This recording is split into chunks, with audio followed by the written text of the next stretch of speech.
Bismillahirrahmanirrahim. Assalamualaikum warahmatullahi taala wabarakatuh. Warahmatullahi wabarakatuh. Nahmaduhu wa nusalli wa nusallim ala rasulihil karim wa ala alihi wa ashabihi ajmain amma ba'd. Alhamdulillah, teman-teman, Bapak Ibu, hadirin yang dirahmati Allah Subhanahu wa taala. Pertama-tama, marilah kita panjatkan puja, puji serta rasa syukur kehadirat Allah Subhanahu wa taala atas karunia dan limpahan rahmatnya. Alhamdulillah kita bisa berkumpul secara virtual pada kesempatan yang mulia ini. Kemudian selanjutnya salawat serta salam tidak lupa kita curah limpahkan kepada junjungan kita Habibana wa Nabiyana Muhammad Sallallahu Alaihi Wasallam. Selanjutnya saya ucapkan terima kasih kepada seluruh peserta yang telah meluangkan waktu pada kesempatan kali ini, terutama mentor nasional kita, Abang Berry, kemudian leader kita, Al-Ustadz Iqbal Inayatullah, kemudian ada juga Habib Amri, dan yang paling utama, pemateri pada kesempatan kali ini, Bapak Ruhiman. Juga saya ucapkan terima kasih kepada para hadirin, para agen IOA Miracle Gold, kemudian para member, para customer, kemudian peserta-peserta yang hadir dalam kesempatan kali ini. Sekali lagi saya ucapkan terima kasih telah meluangkan waktu pada kesempatan yang mulia ini.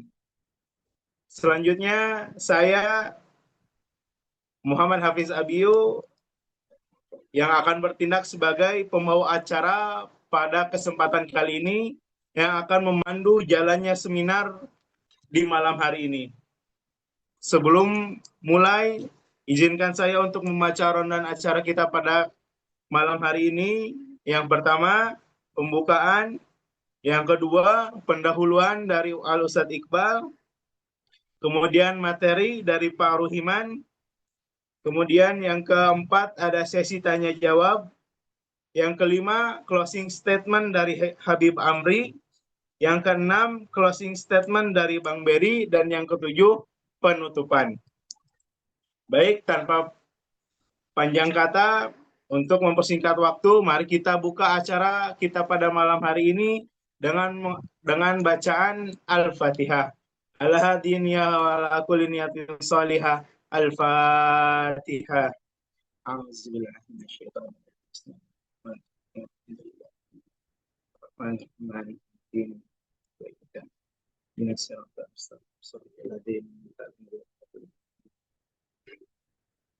Selanjutnya, acara yang kedua, pendahuluan yang akan disampaikan oleh Al-Ustadz Iqbal Inayatullah.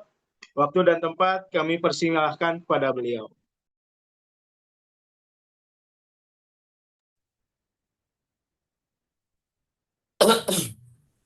Assalamualaikum warahmatullahi wabarakatuh.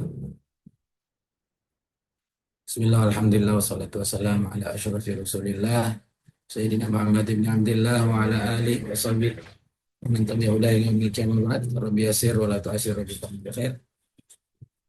Sebelumnya suara saya jelas seraknya. Boleh ditanggapi, suara saya jelas? Jelas, jelas. Bapak Ibu yang dirahmati oleh Allah Subhanahu wa taala, saya mohon maaf ini. Mohon maaf suara saya sedang kurang baik. Semoga Jelas, jelas. apapun itu saya tetap bisa menyampaikan beberapa pendahuluan yang saya anggap penting sebelum kita memulai materi kita bersama pemateri kita Bapak Ruhiman. Yang saya hormati Bang Berry, Habib Amri, Bapak Ruhiman, dan seluruh peserta, para agen, para member, para konsumen, para pejuang keluarga semua. Saya ucapkan terima kasih yang sebesar-besarnya sudah menyambut positif kegiatan kita pada malam hari ini. Semoga pada malam hari ini Allah terima pertemuan kita, Allah berkahi belajar kita dan menjadi tonggak awal untuk kita bisa sejahtera secara finansial berbasis emas nanti insya Allah. Bapak Ibu dirahmati oleh Allah Subhanahu wa taala, khususnya para agen ya. Ini mengapa saya adakan Zoom agak sedikit mendadak dan agak masif, saya mengundang banyak orang di Zoom ini. Nah, semoga sampai ke angka 100. Sekarang sudah 25 ya yang daftar, yang list nama ada kurang lebih 35 dan masih banyak lagi sesungguhnya yang tidak list nama. Baik Bapak Ibu yang dirahmati oleh Allah Subhanahu wa taala. Yang pertama,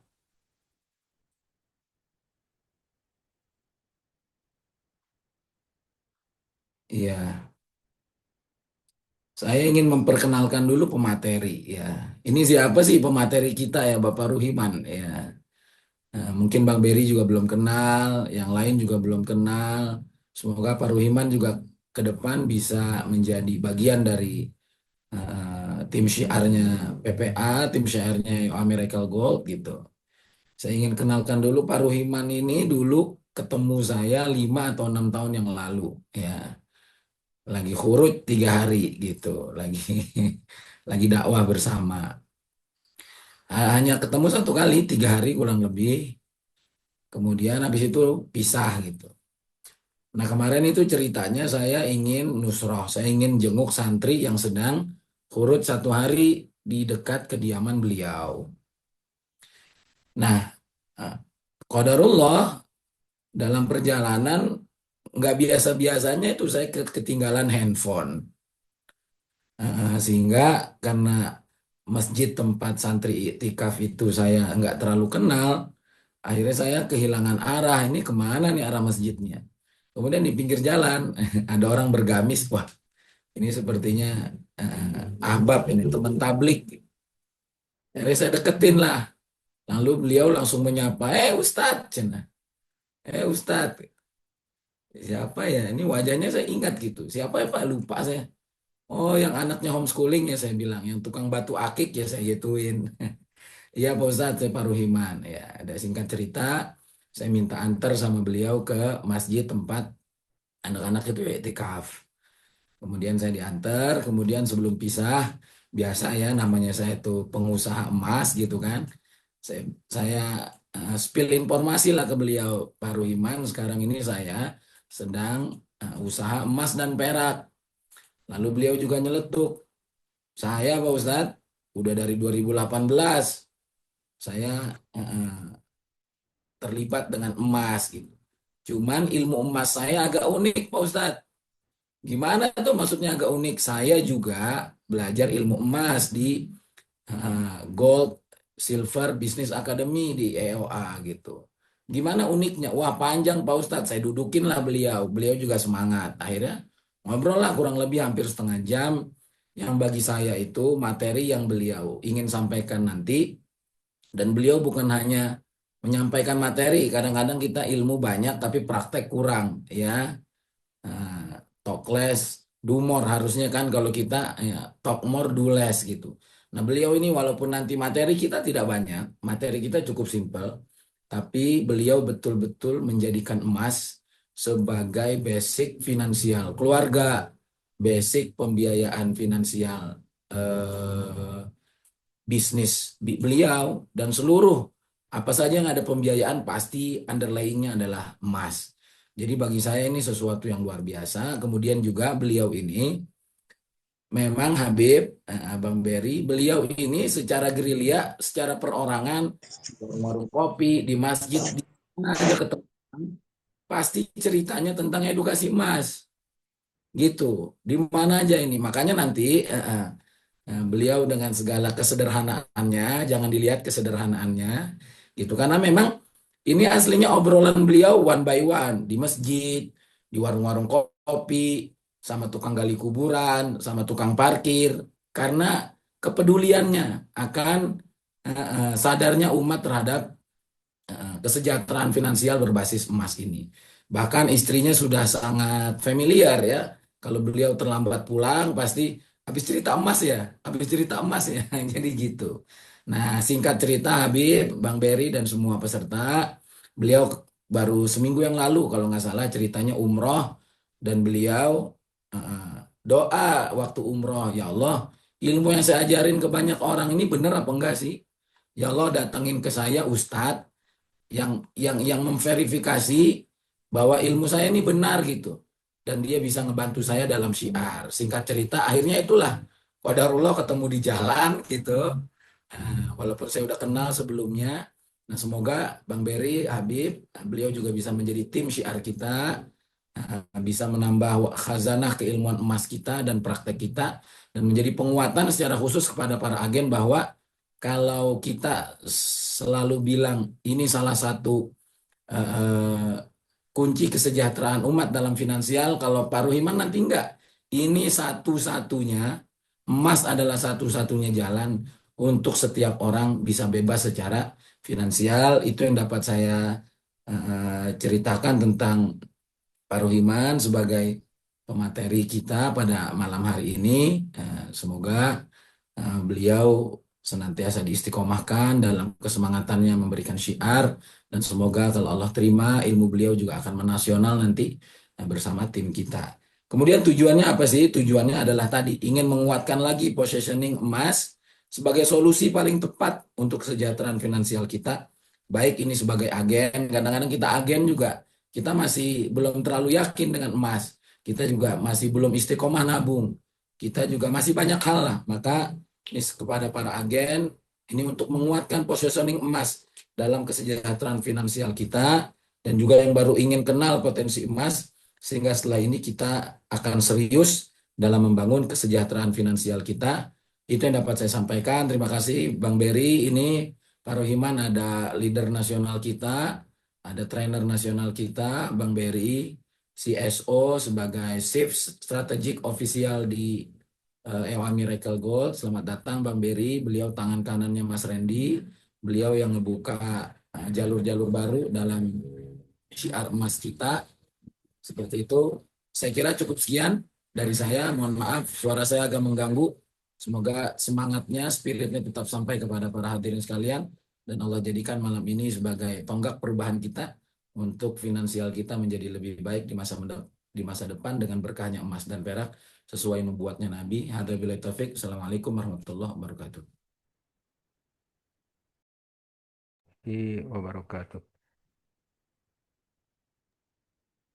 Jazakumullah khairan katsiran. Kita ucapkan terima kasih banyak kepada Ustadz Iqbal Inayatullah yang telah memberikan pendahuluan sebelum materi dimulai. Kemudian sesi selanjutnya kita masuk ke acara inti kita, materi kesejahteraan finansial berbasis syariah yang akan disampaikan oleh Pak Aruhiman. Maka dari itu, kepada Bapak Aruhiman yang terhormat, waktu dan tempat kami persilahkan. Bismillahirrahmanirrahim. Assalamualaikum warahmatullahi wabarakatuh. Waalaikumsalam warahmatullahi. Nahmaduhu wa nusalli wa nusallim ala Rasul Karim.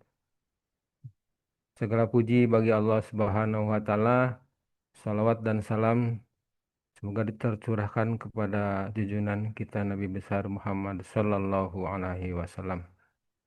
Alhamdulillah pada malam ini kita dipertemukan asbabnya Pak Ustadz Iqbal, tapi hakikatnya ini pertemuan mudah-mudahan pertemuan dari Allah Subhanahu wa taala yang memberikan keberkahan buat kehidupan khususnya saya, umumnya buat Bapak-bapak sekalian. Sebelum memasuki materi, izinkan saya memperkenalkan diri. Yang pertama, nama saya Ruhiman, asli dari Ciamis, tinggal di Bandung. Basic pendidikan saya dari teknik. Dari teknik tidak ada basic finansialnya, tidak ada basic emasnya gitu. Saya memang praktisi dari teknik. Untuk saat ini saya kerja sebagai konsultan, khususnya di konsultan penerangan jalan umum. Jadi kalau bapak-bapak, ibu-ibu nanti di jalan di kota Bandung ada yang gelap-gelap, bolehlah kabarin. Mudah-mudahan ada anggarannya untuk penerangan jalan umum. Ini iklannya saja ini. Jadi saya tidak ada basic finansial dan juga emas seperti tadi saya bilang. Kenapa saya mengenal emas? Sedikit cerita sebelum masuk ke inti. Saya dari tahun 2010 itu sudah keluar dari dunia project. Dikarenakan beberapa hal mungkin banyaknya subhat dan segala rupa yang dirasakan pada waktu itu saya harus berbisnis nih. Gitu berbisnis karena ujung-ujungnya berbisnis itu cepat kaya. Jadi bayangan saya kalau berbisnis akan cepat kaya.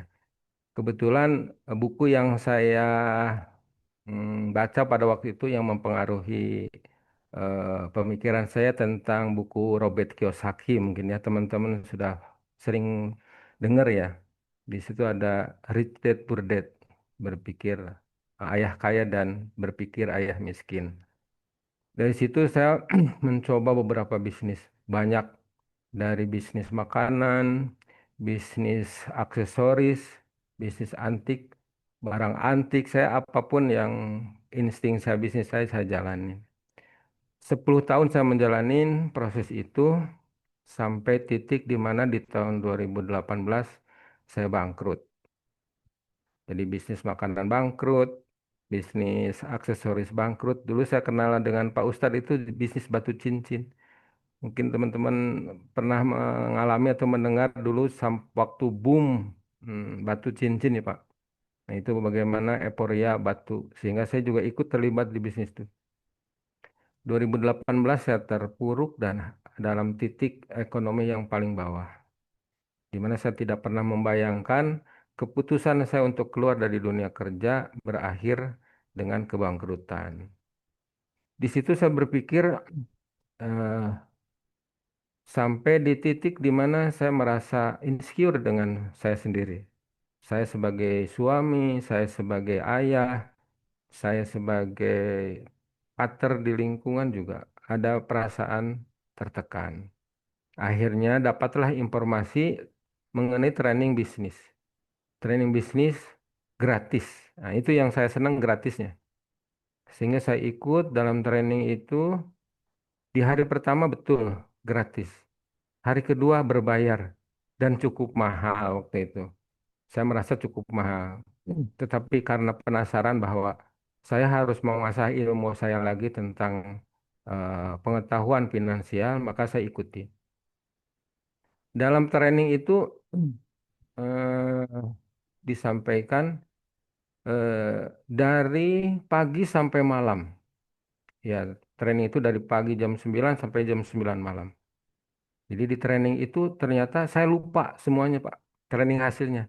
Saya ingat cuma satu hal, tentang emas. Gitu, Pak. Maksudnya bukan sama, tentang hal yang ini yang saya sering ulang-ulang. Karena dari pengetahuan itu yang sederhana, bahkan mungkin training juga tidak menitik beratkan tentang hal ini. Karena dalam satu pembicaraan itu banyak hal yang dibicarakan.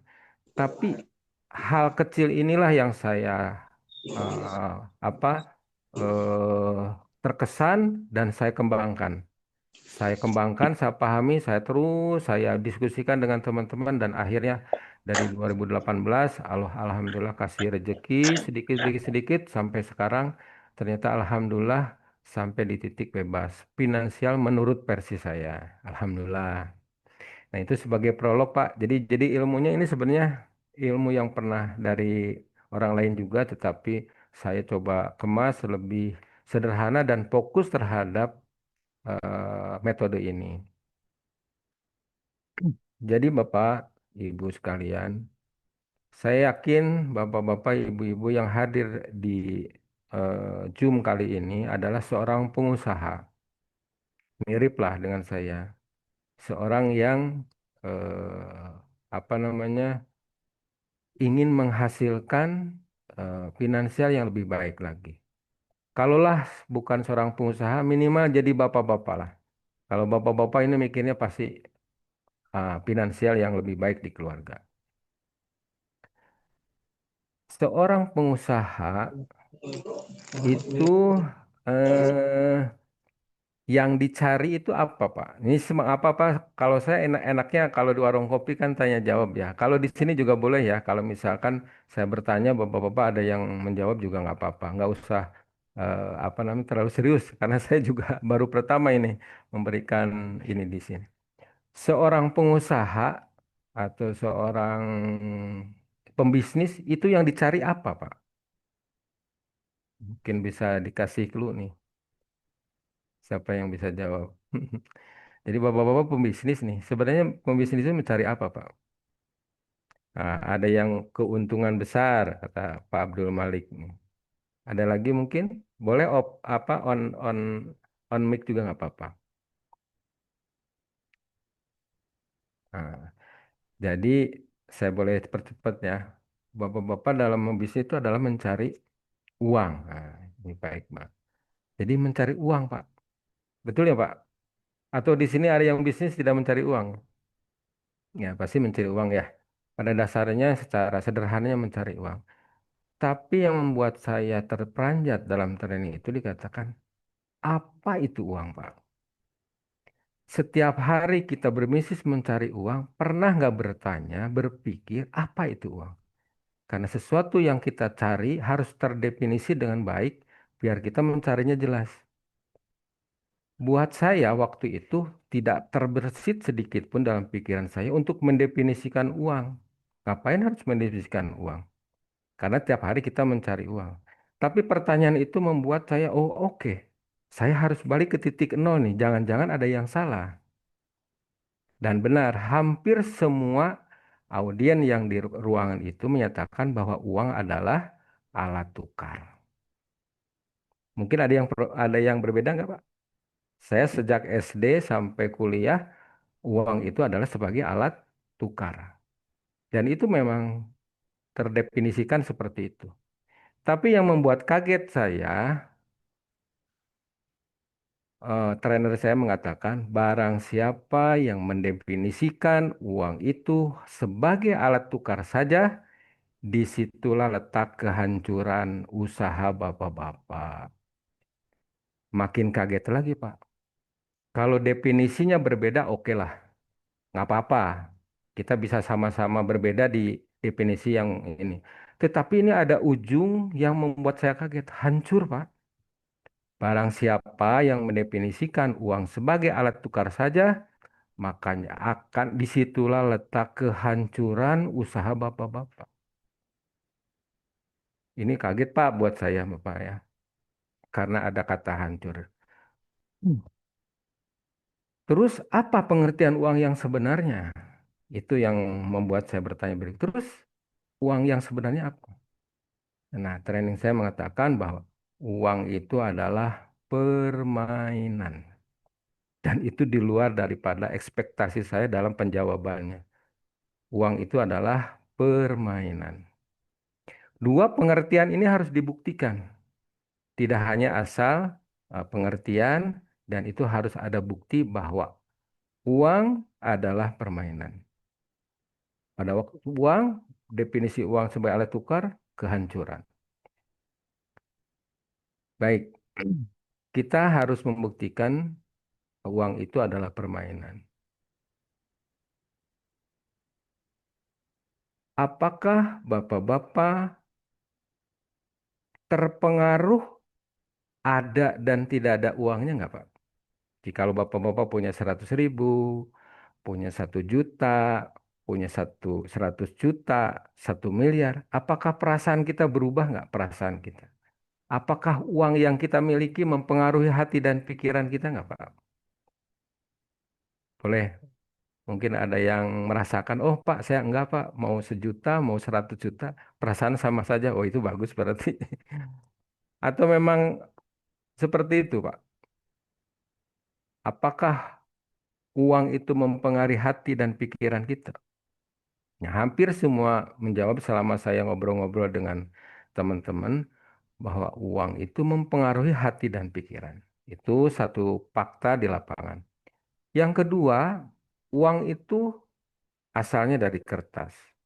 Pada waktu saya sobek jadi dua, saya bagikan satu ke bapak-bapak, satu buat saya. Apakah Bapak-Bapak mau nerima setengahnya itu? Hampir semua jawaban pada waktu saya ngobrol dengan rekan-rekan itu tidak ada. Pada waktu uang disobek jadi dua, apakah itu 100.000, itu sudah tidak ada nilainya. Itu fakta yang kedua. Sekarang untuk mempermudah dalam pemahamannya, kita contohkan ke kartu remi, Pak. Bapak-bapak mungkin pernah bermain kartu remi ya. Saya pikir semua orang pernah lah bermain kartu remi. Kalau kartu remi ini kita bagikan ke orang-orang di sekitar kita, mungkin ada 4 orang duduk nih kita bagikan. Apakah kartu remi itu mempengaruhi hati dan pikiran kita? Tidak ya Pak. Kalau tidak ada permainannya. Tetapi kalau permainan kita definisikan, mungkin ada 4 satuan ya, atau kita remi lah, atau kita cangkulan, apapun itu permainannya, barulah si kartu itulah akan mempengaruhi hati dan pikiran kita. Dengan kartu yang sama, permainan yang berbeda bisa nilainya berbeda. Jadi yang mempengaruhi itu bukan kartunya, tetapi permainannya. Barang siapa yang tidak tahu bermain kartu, maka akan dipermainkan oleh kartu. Nah, itu tanda, Pak. Jadi yang sekarang mempengaruhi hati dan pikiran kita dalam uang itu, apakah uangnya atau permainannya, Pak? Ada permainannya.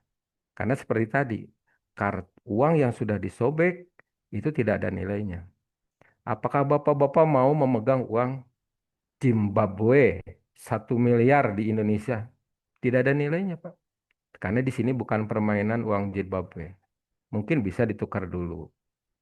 Apakah Bapak-Bapak mau bertransaksi uang rupiah di Thailand misalnya? Itu beda lagi permainannya. Orang-orang sana tidak mau menerima. Mungkin harus dikonversi dulu. Artinya dibalik pengaruh dalam uang itu dalam diri kita karena uang di situ ada permainannya. Oke Pak, sepakat tidak sepakat? Kita sepakat uang itu permainannya. Karena kita kalau mau detil lagi, bukti-bukti bahwa uang itu adalah permainan, banyak Pak. Mungkin waktunya akan panjang hanya mengupas di sini saja. Itu yang pertama Pak. Jadi kita sepakat, uang itu bukan sebagai alat tukar saja. Tapi uang itu adalah permainan. Barang siapa yang tidak tahu bagaimana cara bermain uang, maka selamanya akan dipermainkan uang. Oke, kita simpan tentang uang, Pak. Kita lewat tentang namanya standar. Standar nilai. Standar itu pengertiannya kalau kita waktu kuliah dulu, standar sesuatu yang tidak boleh berubah oleh fungsi waktu. Hari ini, besok, atau lusa harus sama. Standar berat, kilogram. Hari ini, lusa, atau besok harus sama, Pak. 1 kilogram ya tetap 1 kilogram. Tidak akan berubah. Standar panjang meter, Pak. Hari ini, lusa, atau besok, atau setahun lagi, 200 tahun lagi, 1 meter tetap 1 meter. Tidak boleh berubah. Itulah standar. Sesuatu yang tidak berubah oleh fungsi waktu. Pertanyaannya, apa standar nilai? Berapa TV ini, berapa laptop ini, berapa mobil ini, berapa rumah ini. Kita setiap hari menilai. Nah, hampir sepakat di dalam pertemuan saya, hampir di setiap pertemuan, cara menilai itu adalah pakai uang. Nah, yang saya makin kaget dalam trainer itu dikatakan, barang siapa yang memakai standar nilai pakai uang, makin hancur usaha bapak-bapak. Makin hancur usaha bapak-bapak. Nanti juga kita perlu buktikan itu. Terus apa standar nilai yang benar?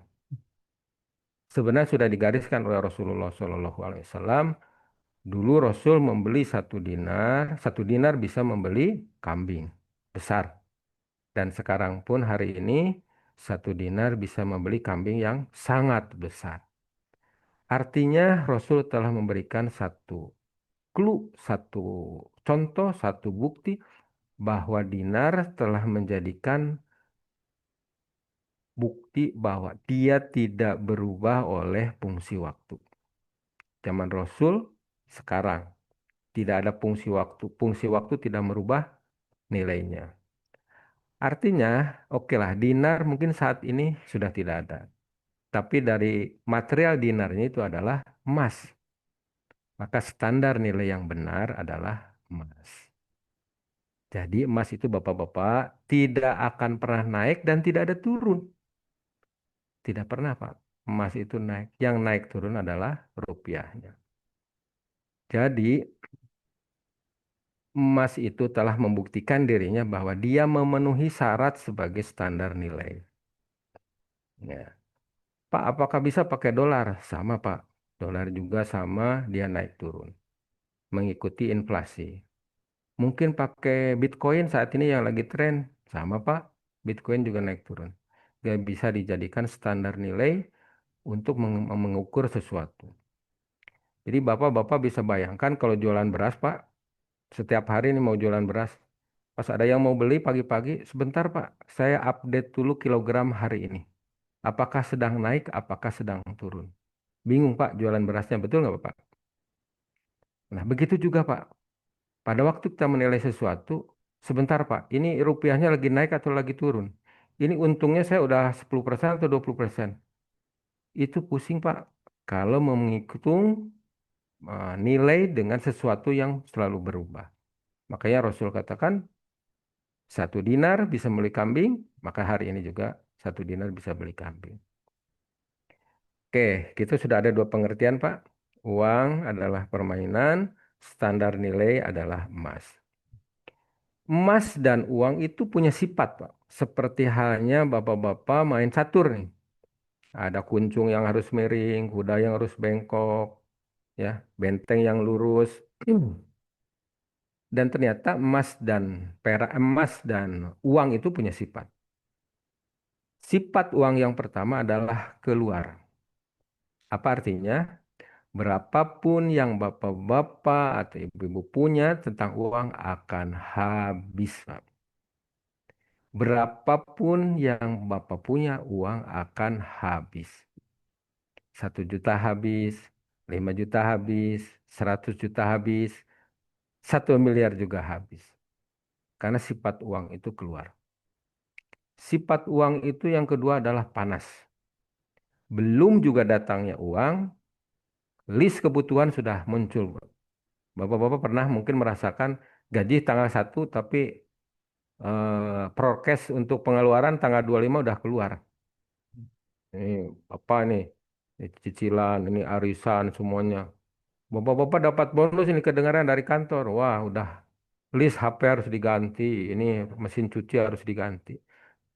Belum juga datang uangnya, keinginan untuk keluarnya makin kuat. Panas, Pak, uang itu sifat uang. Yang ketiga, nilainya mudah tercuri. Jadi bukan angkanya, Pak, tapi nilainya mudah tercuri. Tapi sifat emas, yang pertama diam.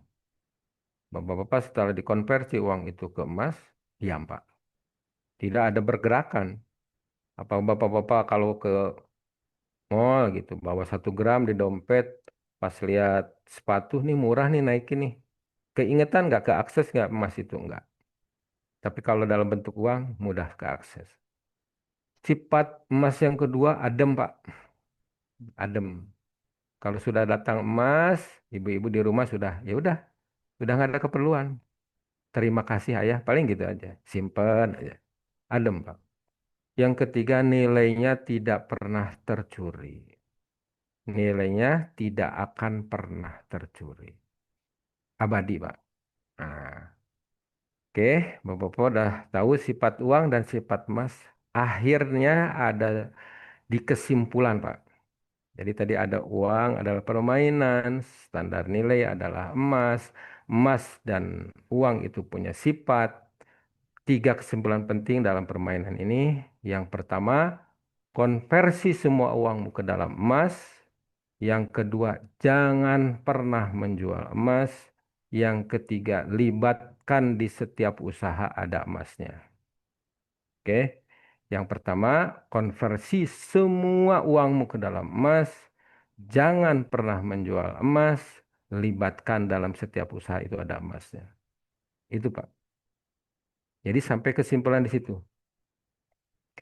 Nah, di ruangan biasanya kalau saya ngobrol di warung kopi, Pak, boleh sih dibelikan emas, tapi kan saya ke warung harus beli beras pakai rupiah, beli pulsa harus pakai rupiah.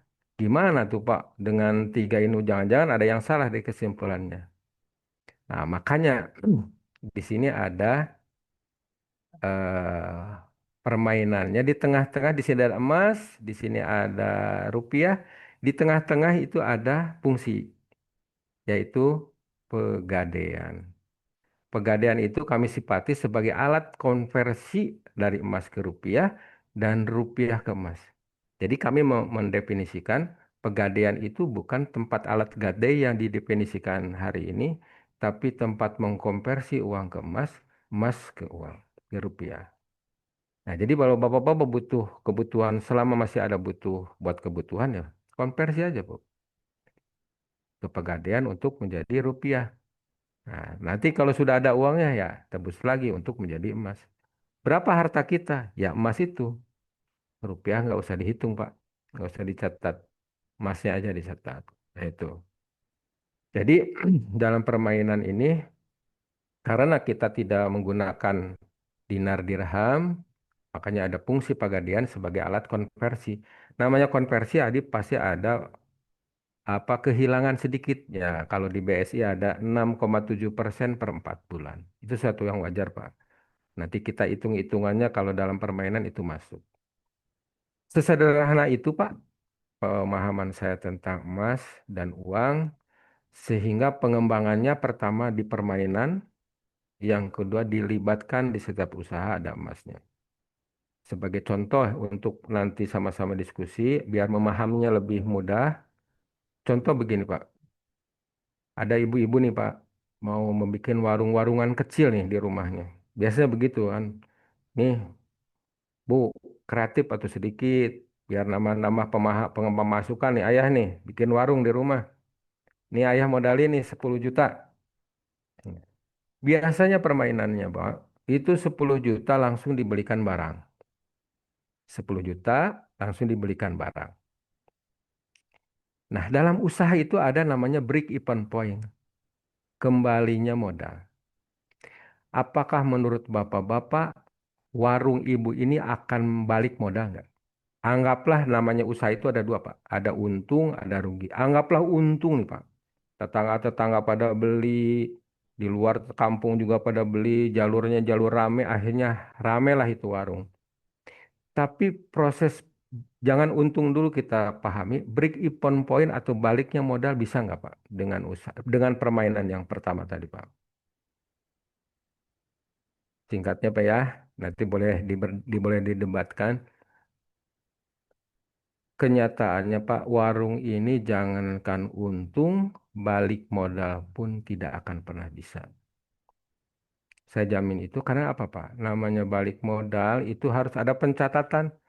Berapa beli, berapa jual, berapa beli, berapa jual, untungnya berapa. Untungnya itu dikumpulkan untuk balikin modal yang tadi 10 juta. Kenyataannya balik ke sifat uang yang pertama tadi Pak. Sifat uang apa Pak? Keluar. Jadi hasil-hasil tiap hari habis buat jajan anaknya, buat beli apa, buat jajan ke sana, ujungnya apa? Warung tetap warung, penghasilan tetap penghasilan, tapi selamanya seperti itu. Tidak bertumbuh. Ya paling mungkin dapur mungkin ketutupin baik Pak. Cuma break even point-nya nggak Pak. Ngumpulnya uang 10 juta di dompetnya nggak akan bisa Pak. Selalu habis. Kalau opsi yang kedua warungnya tidak bertumbuh, bangkrut, frustasi, Pak. Nanti bapaknya mau ini lagi, alah kemarin juga buka warung udah bangkrut, ngajuin lagi minta buka warung. Bangkrut lagi nanti, gitu. Jadi untuk usaha berikutnya ada keinginan apa namanya, ada frustasi atau sesuatu yang membuat itu tidak mau bangkit lagi karena habis uangnya.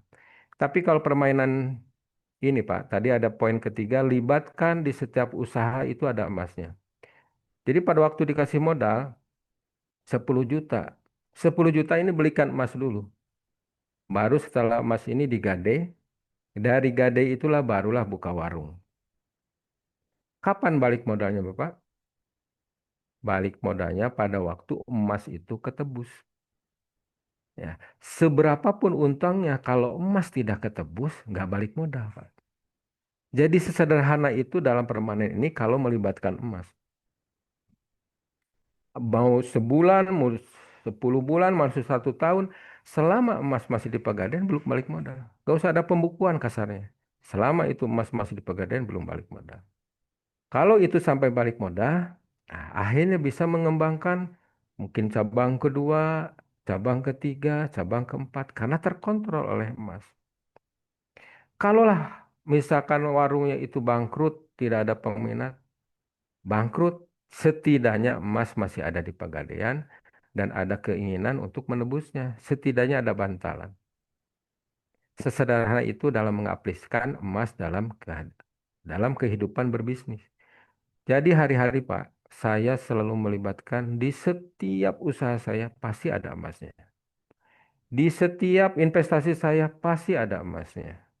Di setiap berhutang dengan orang pasti ada emasnya. Tidak pernah lebat dari emasnya. Di setiap kebutuhan sekolah anak saya ada emasnya. Di setiap kebutuhan rumah tangga pasti ada emasnya. Jadi tidak pernah mengeluarkan semuanya dalam bentuk rupiah, di basicnya tidak ada emasnya. Jadi dari situ sedikit-sedikit tahun 2018 saya merintis lagi dan sampai sekarang alhamdulillah beberapa ilmu-ilmu yang dulu saya pelajari yang tidak bisa diaplikasikan mulai ada benang merahnya. Contoh misalkan dulu saya membaca buku namanya Sapir Sanduk tentang finansial keluarga. Di situ ada bapak-bapak atau keluarga itu harus menyimpan baper uang 5 kali gaji. 5 kali gaji. Mungkin ada 5, ada yang 3 di teorinya kan gitu. Itu tidak pernah Pak bisa dilaksanakan. Tetapi kalau pakai emas, misalkan bapernya setiap orang, oh ini saya punya 6 kepala keluarga, kepala nih di rumah.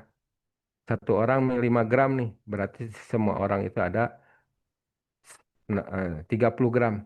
Dan itu akhirnya tercapai. 30 gram terseptis sebagai baper. Dan banyak apa namanya teori-teori kayak Robert Kiyosaki yang tentang employer, bisnis, investor, tetapi pada waktu dilibatkan emas, semua kuadran kita bisa ada di sana. Bisa sebagai bisnis, bisa sebagai investor, sebagai employer juga saya sebagai saat ini tetap masih jadi employer.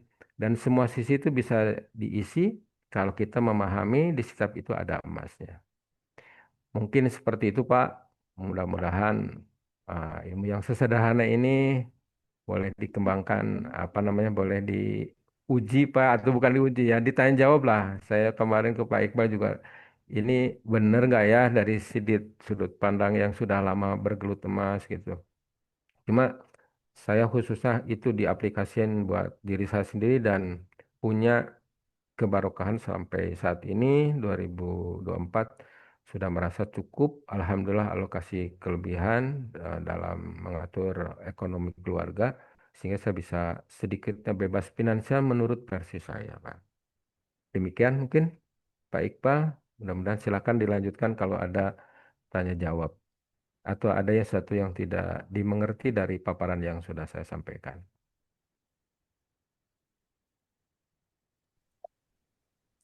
Silakan MC diambil alih untuk agenda selanjutnya tanya jawab. Silakan. Alhamdulillah, jazakumullah khairan katsiran. Kita ucapkan terima kasih banyak ke Bapak Rohiman. Semoga ilmu yang telah diberikan memberi manfaat kepada kita, keluarga kita, dan lainnya juga. Kemudian sesi selanjutnya adalah tanya jawab. Boleh bagi para peserta Zoom kesempatan kali ini yang ada pertanyaan atau pemaparan yang belum dipahami boleh ditanyakan kepada Bapak Ruhiman. Boleh untuk semuanya, waktu dan tempat saya persilahkan.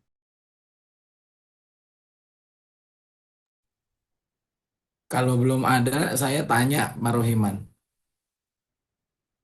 Baik, baik, Bang. Itu bagaimana gadai itu kan? Kan dengan gadai itu nanti utang jadi banyak itu. Harus bayar ujroh segala macam gitu. Dan kalau yang dilibatkan banyak, contoh mau usaha lewat gadai, mau pembiayaan keluarga lewat gadai, buffer cost lewat gadai. Itu gimana itu? Praktek yang sudah Pak eh, Ruhiman jalani selama ini, biar kita bisa duplikasi. Silakan. Baik, baik, Bang. Saya sebelum menjawab tentang pegadaian, saya contohin aja, Pak, seperti ini, Pak. Misalkan saya butuh uang nih, Pak. Butuh uang. Saya ke Pak Iqbal mungkin menghadap, Pak Iqbal, saya pinjem lah. Ada kebutuhan mendadak nih, 1 juta saja. 1 juta. Mungkin karena hubungan baik saya dengan Pak Iqbal, Pak Ustadz mungkin akhirnya saya dipinjemin nih sama Pak Ustadz. Oh, udahlah baik Pak Rahman, ini ada kebetulan uang nih 1 juta nih. Ya, insya Allah nanti bulan depan saya kembalikan. Gitu. Nah, setelah 1 bulan, saya menghadap lagi Pak Ustadz. Pak Ustadz, mohon maaf, saya belum bisa bayar nih. Insya Allah lah bulan depan saya usahakan.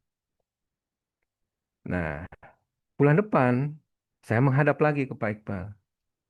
Pak Ustadz, uang ada nih 1 juta di dompet. Tapi saya masih perlu ini. Nanti bulan depan aja ya saya kembalikan. Sampai 4 bulan, Pak. Saya menghadap berkali-kali. Sampai ada satu titik, 4 bulan itu saya menghadap ke Pak Ustadz, uang ada nih 1 juta. Tapi tetap saya masih perlu, Pak. Udah ini aja lah saya kasih 100.000. Saya mau pinjam 4 bulan lagi ke depan. Mungkin secara normal, di situ mulai berpikir, wah ini Pak Rohiman sudah jalur janji nih. Orangnya nggak komitmen nih.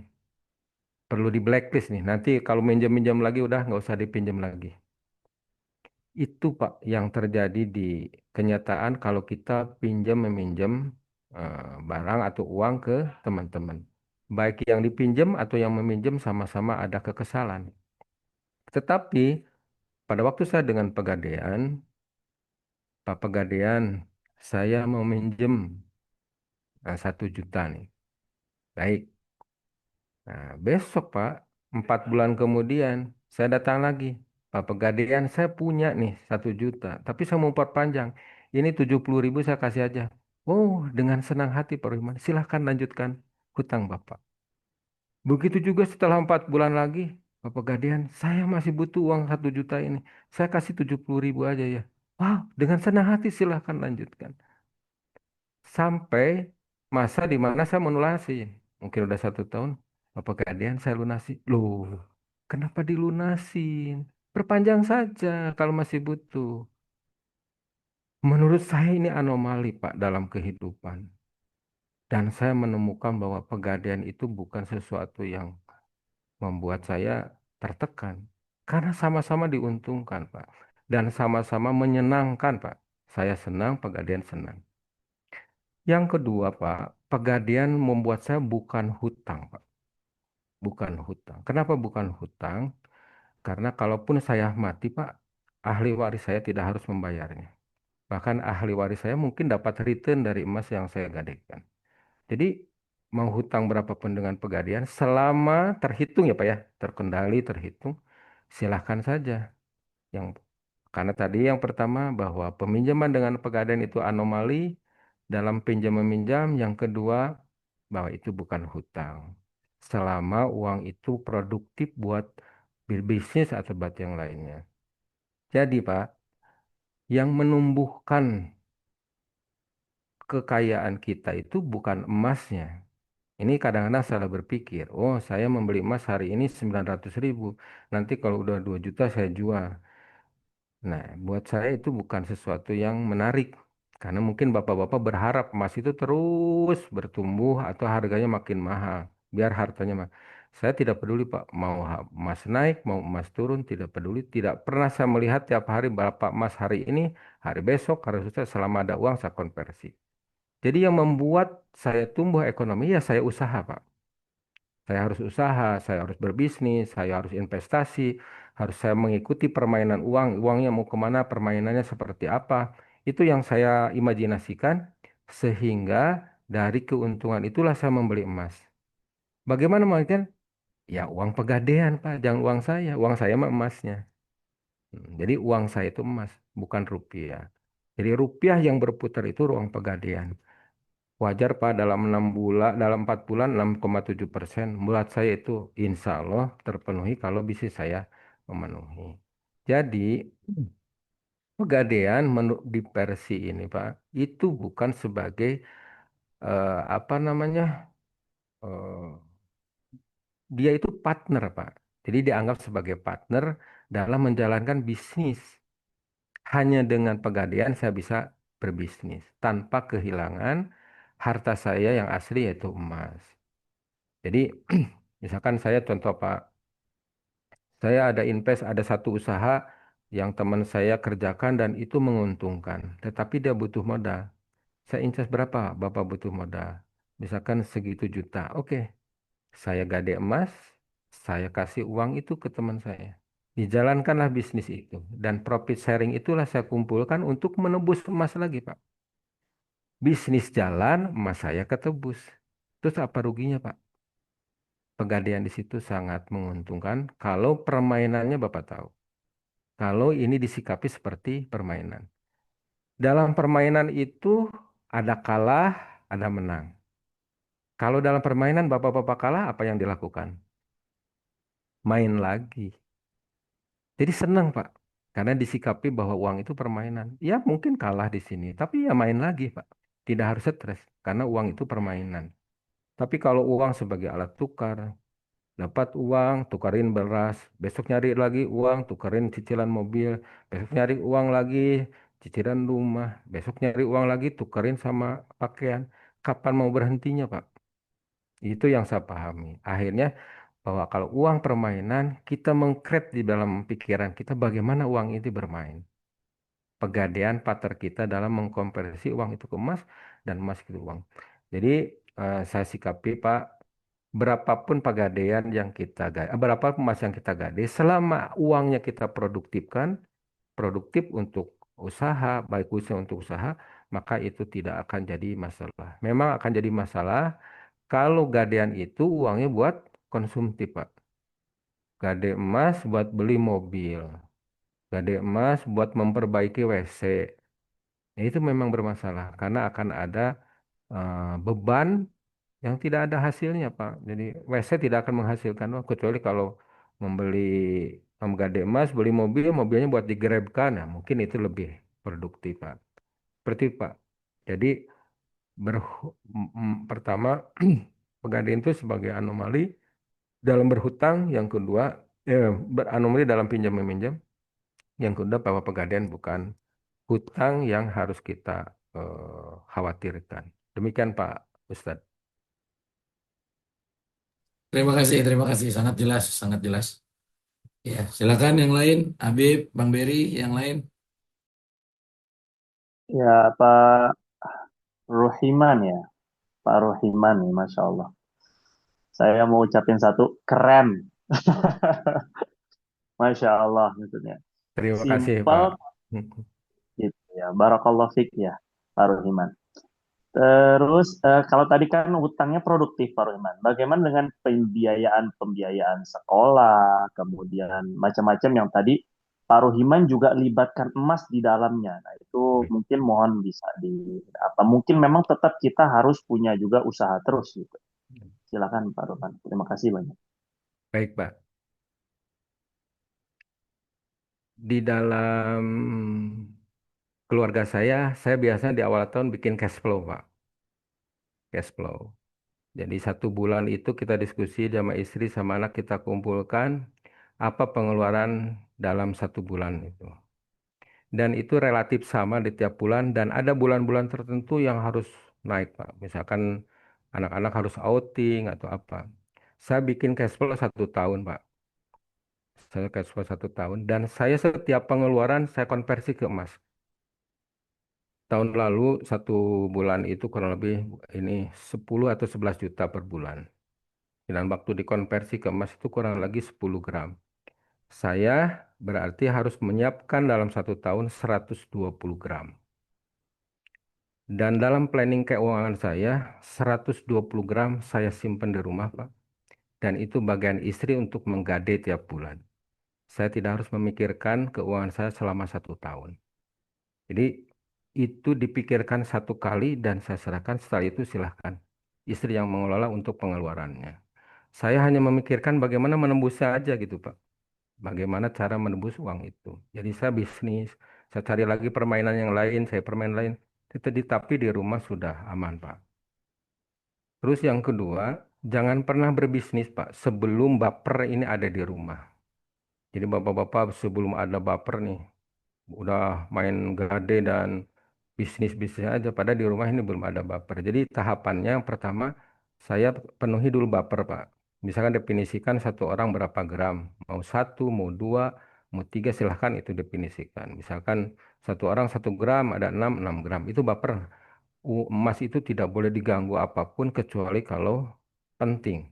Anak sakit, atau apa keperluan yang sifatnya mendadak, silahkan.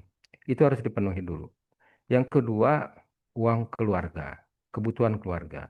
Memang tidak sepenuhnya itu aman, tapi itu membuat kita lebih tenang, Pak. Karena kita hanya mikirkan bagaimana menebusnya, bukan mengirimkannya. Karena pengeluaran itu sudah jelas, Pak.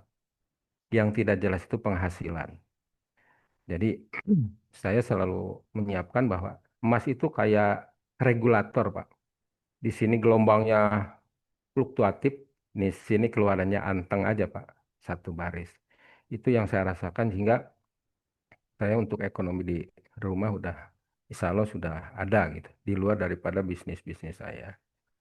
Jadi seperti yang tadi, sekolah saya, sekolah anak-anak, kebutuhan anak tiap bulan, mau kemana setiap tahun kan biasanya satu tahun itu udah ada roadmapnya ya Pak ya. Anak-anak itu bulan ini harus ada perjalanan dinas nih keluar kota, mungkin keluar negeri, ya kita definisikan di awal lebih aman Pak. Setelah itu kita kalkulasikan. Nah, kalau sudah ada stok emasnya kan enak tinggal, oh nih satu tahun ini segitu gram. Sudah kasih ke istri untuk mengelola, untuk kalau setiap bulan butuh ya gade aja. Demikian Pak Amri.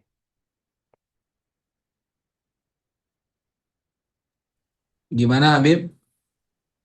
Bisa di Berarti dari awal itu Bapak sudah mengusahakan dulu sebelum melakukan permainan ini, Bapak sudah mengusahakan dulu 100 gram emas lebih itu gitu ya. Betul Pak. Jadi kan seperti tadi Pak. Awal-awal saya juga permainan pertama hanya untuk memenuhi baper. Terus usaha lagi bisnis apa, bisnis batu, bisnis ini. Tapi yang di pikiran saya bukan untuk alat tukar tadi Pak, untuk menukar beras. Saya selalu berpikir, oh saya harus butuh 120 gram nih. Saya targetkan setiap bisnis yang lakukan, saya beli 1 gram, saya beli 2 gram, ada mungkin bisa 10 gram, saya beli terus. Pikiran saya hanya waktu itu emas di awal-awal tahun itu, saya hanya mikir emas itu Pak. Gitu, mikir emas sampai emas itu terkumpul nih. Baru berpikir lagi usaha-usaha. Jadi tidak berpikir bahwa emas itu yang membuat saya akan kaya, Pak.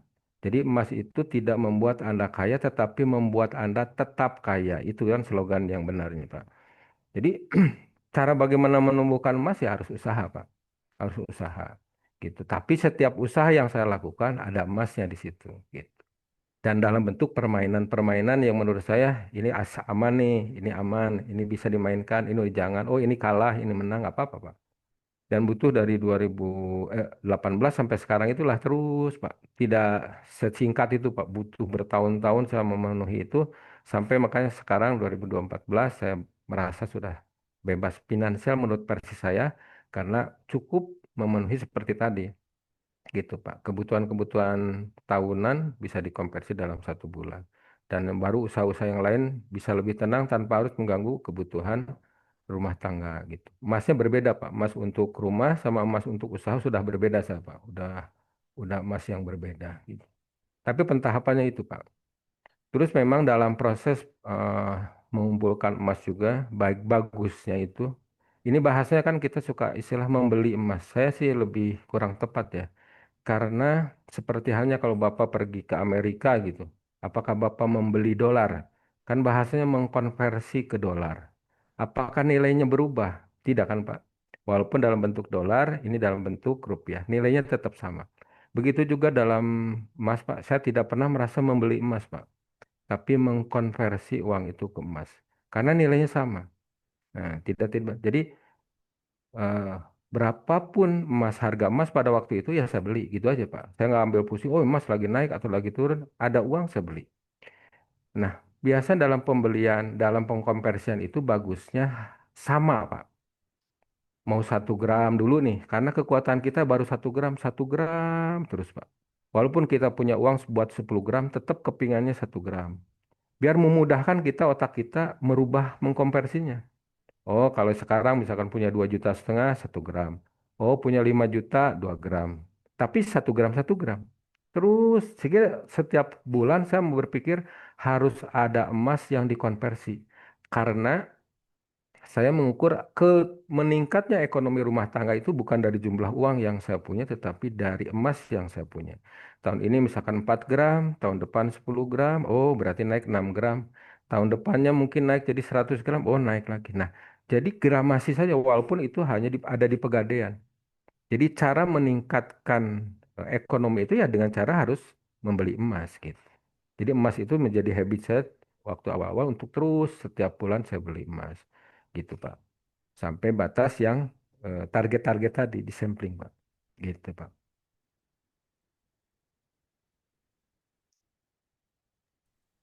Aman, Habib?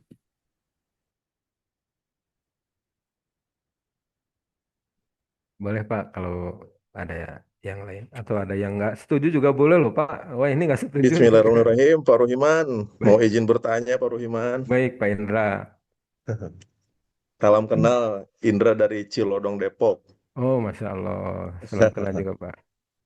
Ini Pak Ruhiman, dari awal-awal Pak Ruhiman menjalani kegiatan tersebut, itu sudah didukung oleh istri atau belum? Kemudian dari situasi saya yang seperti ini, semua gaji saya ini dikelola oleh istri. Bagaimana caranya supaya istri itu bisa paham dan mengerti. Sedangkan sudah dijelaskan berkali-kali, sepertinya lebih senangnya tuh menabung berupa uang gitu. Baik, baik Pak. Nah, sedangkan kita sudah mulai belajar sedikit-sedikit belajar, pinginnya tuh nabung berupa emas maupun kayak gimana bisa digadaikan seperti yang disampaikan Pak Ruhiman tadi. Hmm. Nah, itu mungkin salah satu trik atau cara supaya ada sinkronnya antara hubungan rumah tangga kita dengan istri, jadi klop, jadi bareng jalan bersama. Sedangkan kalau kita mengandalkan pendapatan yang di luar gaji, itu kayaknya agak agak ribet dan tidak tentu gitu di luar gaji itu gitu. Nah, Betul, itu betul, Pak. mungkin. Terima kasih Pak Rohiman. Baik Pak Mohon Indra. jawabannya. Baik Pak. Jadi memang Pak kuncinya kita sama istri harus punya kesepakatan Pak. Saya pulang dari training waktu itu pulang ke rumah pas mau beli emas, ngapain beli emas? Saya butuh waktu 6 bulan setelah training saya baru bisa beli emas. Karena dalam pemahaman memahami emas masih emas itu dianggap komoditi Pak, barang yang dijual belikan. Dan memahami apa yang saya pahami dengan istri itu memang sesuatu keunikan tersendiri Pak ya. Keunikan tersendiri di mana kita mah sudah semangat nih beli emas, tapi istri semangat untuk beli susu anak juga dari mana ini Pak gitu. Tapi nggak usah dipaksakan Pak, karena ini sebenarnya mindset saja sih Pak. Tidak ada sesuatu yang aneh, cuma merubah Pak bagaimana standar nilai kita yang tadinya rupiah ke emas, dan itu bukan sesuatu yang mudah Pak. Saya bukan ini ya, hampir 90% dari teman-teman yang pernah saya obrolkan itu tidak menjalankan, Pak. Mudah-mudahan kalau di sini mungkin ini. Karena ujung-ujungnya apa? Ribet, Pak. Pertama itu. Komen pertama kalau udah punya uang namanya ribet. Yang kedua, repot, Pak. Saya untuk apa namanya ngejelasin ke pasangan, udah nyaman begini kok pakai rupiah saja. Atau yang ketiga dari mana beli emasnya? Itu karena mindsetnya emasnya itu yang membuat kaya. Bukan. Tidak merubah kondisi apapun yang bapak-bapak lakukan saat ini. Bapak sebagai karyawan tetap jadi karyawan. Bapak sebagai pengusaha tetap jadi pengusaha. Bapak sebagai apapun profesinya tetap, saya juga sebagai konsultan tetap jadi konsultan, tidak berubah. Tetapi mindset ini Pak yang berat Pak, merubah bagaimana kebiasaan dalam mengkonsumsi uang menjadi konsumsi emas. Karena memang ada kerepotan Pak. Nah, jadi yang perlu dilakukan oleh Bapak, mungkin sekali-kali diskusi ini perlu dilakukan Bapak. Jadi berubah dari pengertian tadi, yang pertama uang itu permainan, yang kedua standar nilai itu adalah emas, dan ketiga bahwa emas dan ini punya sifat, dan itu kayak satu rangkaian pemahaman yang ujung-ujungnya memang akhirnya merubah mindset kita tentang ekonomi. Dan itu tidak mudah Pak, seperti hanya kita mengubah habit. Ini seperti habit Pak, habit baru kan Pak sih. Nanti ketemu teman-teman, oh emas itu sebagai investasi. Nah, menurut versi saya sih bukan ya Pak. Emas itu bukan investasi. Emas itu ya sekitar nilai ya. Bagaimanapun kalau emas dulu beli 900, sekarang dijual 2 juta. Wah untung nih 2 juta. Tapi berupa uang Pak. Sifat uang habis. Sifat uang keluar habis. Terus di mana investasinya? Kecuali kalau uang itu bermanfaat untuk yang lebih bermanfaat lah ya Pak. Tapi kan bagusnya tadi, daripada menjual kan lebih baik eh, menggade ya. Bahkan tagline-nya jangan pernah menjual emas. Di emas itu uang asli kita Pak. Harta kita yang asli adalah emas. Kalau rupiah itu ya fake value lah, kalau bahasa-bahasa keren saat ini yang di rekan-rekan itu, kalau emas itu real value, kalau masih rupiah itu fake value. Jadi ngapain juga kita harus menjual sesuatu yang jadi fake value, Pak. Sesuatu real value jadi fake value. Jadi balik lagi,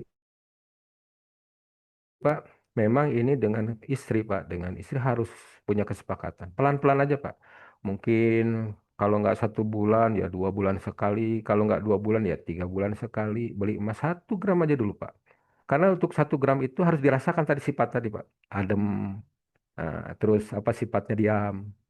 Terus, oh iya ya, saya pas ada kebutuhan, baru nih ada untung ada emas nih. Kalau nggak ada emas kita nggak bisa. Nah, gitu Pak. Harus ada cash-cash itu. Ada teman di kantor nih Pak. Itu dari pertama masuk 2021 saya udah ngobrol tentang emas di kantor itu. Baru sadar kemarin Pak. Pada waktu adiknya terjerat pinjol. Pada waktu terjerat pinjol, ngomong ke saya, Pak adik saya terjerat pinjol. Saya nggak ada uang. Sedangkan anak adik saya sudah terancam oleh debt collector. Yaudah, saya tutup, bayar aja dulu. Tutup pinjolnya karena itu akan merusak mental adiknya. Habis dari situ barulah mulai nyicil emas saya ke saya. Sekapanpun lah, seberapapun bapak punya. Dari situ baru, oh iya, coba kalau dulu beli emas, mungkin ini jadi penyelamat. Nah, ini mungkin ada kasus itu baru memahami tentang ini Pak, tentang pentingnya emas gitu. Jadi tidak harus tergesa-gesa, Bapak dulu pahami tentang pemahaman ini lebih dalam, temukan permainannya dalam memahami uang itu seperti apa, baik itu dalam pekerjaan, dalam berbisnis, dalam apapun, coba temukan permainannya, bah, eh, dan kalaupun minimal gini Pak, kalau ke teman-teman saya ngobrol, minimal Bapak-Bapak kalah tahu kalah aja udah bagus lah Pak. Oh saya kalah nih permainan hari ini, nggak apa-apa. Pasti main lagi. Yang menjadi masalah sekarang, kita tidak tahu apakah kita sedang menang atau kalah. Kayak bapak-bapak main kartu nih, kartu remi, bapak kartu bagus dibuang, kartu malah jelek di ini. Kalah juga nggak tahu, menang juga nggak tahu. Ya itu yang parah, Pak. Nah, tetapi kalau kita sudah memahami bahwa uang itu permainan, mungkin di sini kalah. Nggak apa-apa. Oh, di sini sedikit menang, besok diulang lagi, besok diulang lagi, sehingga mungkin akhirnya menang. Setidaknya sadar bahwa kita dalam permainan uang itu, Pak. Bukan, jadi jangan anggap uang itu sebagai benda mati yang diam, dia tidak berpengaruh. Tidak, Pak. Uang itu adalah suatu benda yang mempengaruhi kehidupan kita. Jadi jangan jangan biarkan uang itu mempengaruhi kita.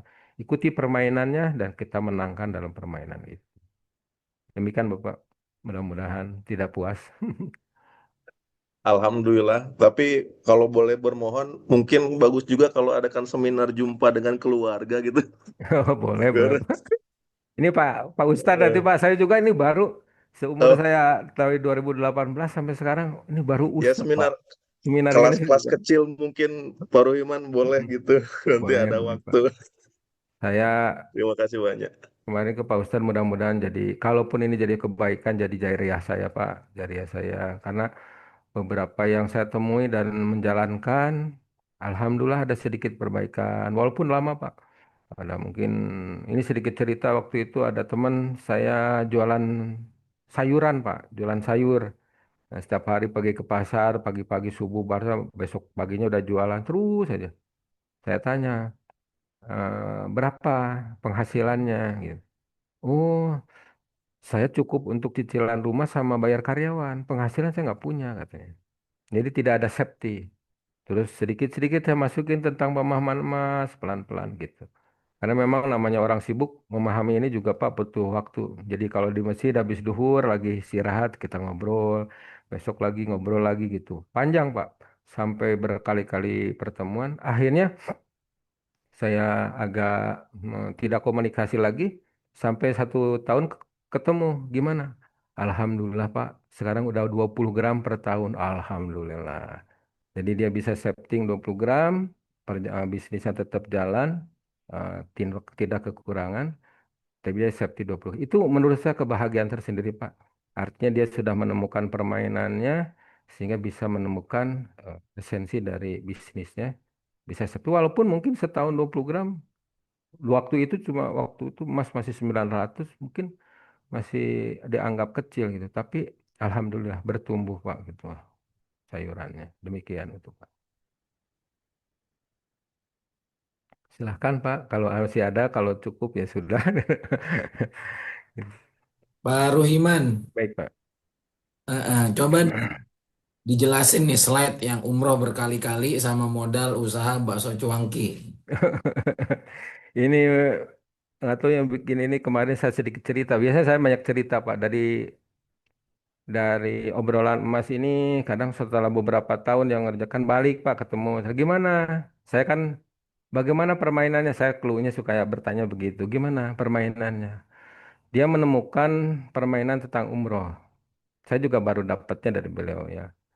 Saya berumroh tiap tahun dengan emas yang sama katanya. Jadi sebelum umroh uangnya dibelikan dulu emas, emasnya digadekan, baru dia berumroh.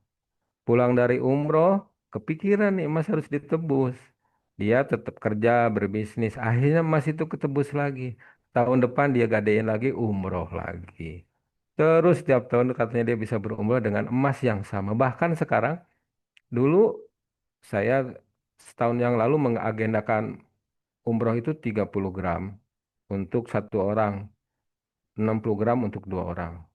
Pas kemarin berangkat, saya hitung-hitungan cuma 30 gram untuk 2 orang. Jadi safety 30 gram. Jadi gitu Pak. Jadi emas yang saya belum pernah, belum mengerjakan tentang umroh berkali-kali karena umroh juga baru sekali. Tapi mudah-mudahan asbab ini, permainan itu coba juga saya adopsi. Mudah-mudahan tiap tahun saya bisa berumroh. Mudah-mudahan Pak. Gitu Pak. Ini ada pertanyaan. Assalamualaikum Pak Ustadz. Aduh, saya bukan Ustadz Pak. Mau bertanya apakah pegadaian termasuk riba? Nah ini kemarin saya makanya itu yang saya takutkan Pak ya. Jadi pegadaian yang saya sarankan itu di BSI Kak, Bank Syariah Indonesia. Walaupun beberapa ada yang untuk hukumnya saya juga tidak bisa menghukumi karena cuma saya beranggapan bahwa di situ sudah ada ulama yang melatar belakangnya Pak gitu. Tapi untuk secara ininya mungkin nanti ke Pak Ustadz Iqbal ya, secara ininya. Tapi karena di situ ada Bank Syariah Indonesia, saya akhirnya memakai pegadaian di Bank Syariah. Jadi Pak. Jadi kalau pegadaian hijau yang bukan syariah memang tidak disarankan karena di sana bunga Pak kalau pegadaian hijau dan ucurohnya, bunganya itu setiap 4 bulan itu 11%. Tapi kalau di BSI setiap 4 bulan ujrohnya kalau itu bahasanya biaya simpannya itu 6,7% plus admin Pak, plus admin. Jadi kalau mengenai hukum saya memang belum ini Pak gitu ya, belum begitu apa namanya itu diserahkan ke Ustadz lah gitu ya. Saya ikut aja, oh ini syariah sudah saya ikutin gitu. Nanti bagian Pak Ustadz Iqbal ya untuk menjelaskan gitu. Yang mendalami. Makanya kemarin sempat berdoa ya Allah mudah-mudahan ada Ustadz yang bisa mendampingi setidaknya kalaupun ilmu saya ini tidak melanggar apa yang sudah digariskan gitu. Kalaupun ada solusi lain ya mungkin kita, kalau itu memang tidak boleh mungkin ada solusi lain dalam mengkonversinya Pak. Saya nggak tahu ya selama ini. Demikian Pak mungkin. Baik, Habib boleh bantu jelasin Habib? Silakan Pak kalau dijelaskan. Habib, Habib ada Habib? Silakan Habib. Ya, Ibu yang bertanya, riba itu mengenai sistem ya, Bu. Kalaulah hasilnya sama, yang penting sistemnya berbeda, maka sudah jadi berbeda hukum. Sama seperti nikah, yang walaupun sama-sama bayar, nikah sama pelacuran itu sama-sama bayar. Walaupun pelacuran disaksiin dua orang di depan orang tuanya, tapi akadnya tuh akad sewa kemaluan, ya jelas itu pelacuran. Tapi ketika dirubah jadi akadnya akad nikah dengan bayaran yang sama, maka dia jadi halal, jadi nikah gitu ya. Maka syariah juga begitu gitu. Jangan sampai ada persepsi sama aja syariah sama konvensional gitu. Karena beda sistem, beda akad itu menghasilkan juga hasil yang berbeda, hukum yang berbeda. Begitulah kurang lebih pegadaian syariah itu ada biayanya, ada biaya admin, biaya ujroh mu'nah atau biaya penjagaan barang gadai kita. Jadi barang gadai kita ditaruh di BSI ataupun juga pegadaian itu kan perlu pengamanan, perlu karyawan, perlu pencatatan dan sebagainya. Itu perlu pembiayaan. Nah, mereka menetapkan biaya itu nggak masalah gitu sebenarnya. Ya, jadi itu sudah diperbolehkan oleh MUI gitu. Dan benar tadi Pak Ruhiman tuh pikirannya tuh mudah banget gitu. Ya udah ini juga udah ada BSI Bank Syariah itu pasti banyak ahlinya dan pakarnya syariah. Jadi kita tidak perlu ragu gitu. Kalau memang kita ragu dengan bank syariah, terus kita mau percaya siapa lagi gitu kan? Nah, itu kadang-kadang seperti itulah Ibu ya. Mungkin ini sedikit bisa menjawab. Ya, terima kasih Habib. Saya juga sudah bertanya Ibu. Kita juga mengkaji kitab dan saya juga punya guru-guru fikih yang pakar termasuk Habib, termasuk Ustadz Abdurrahim Temboro, termasuk Pak Solihin Kerincing. Semuanya sepakat membolehkan namanya mu'natul marhun, biaya pemeliharaan barang gadaian kita selama barang gadaian itu ada bersama mereka gitu. Dan itu di kitab-kitab fikih ada. Dan saya juga bertanya langsung kepada para pakar dan semua bersepakat iya. Sederhana dan simpelnya seperti Pak Ruhiman tadi bahwa kalau bank syariah itu tetap ada para ulama yang bertanggung jawab di belakangnya. Saya kira demikian. Pak Ruhiman, saya boleh minta satu lagi. Modal usaha bakso cuangki Pak Ruhiman sebagai peluasan permainan ini. Silakan. Nah, kalau ini juga sama Pak, waktu sharing di training itu Pak. Jadi ada anak-anak SMP, anak SMP eh beli cuanki, beli cuanki, terus dia iseng Pak tanya katanya, Bapak ini usaha punya siapa? Punya bos dong katanya. Bagaimana pembagian hasilnya? Oh, bos 80, saya 20 gitu. Jadi bosnya dapat keuntungan 80%, dia 20. Terus dia tawarin, boleh nggak Pak kerjasama dengan saya yang 20, Bapak yang 80 dibalikan.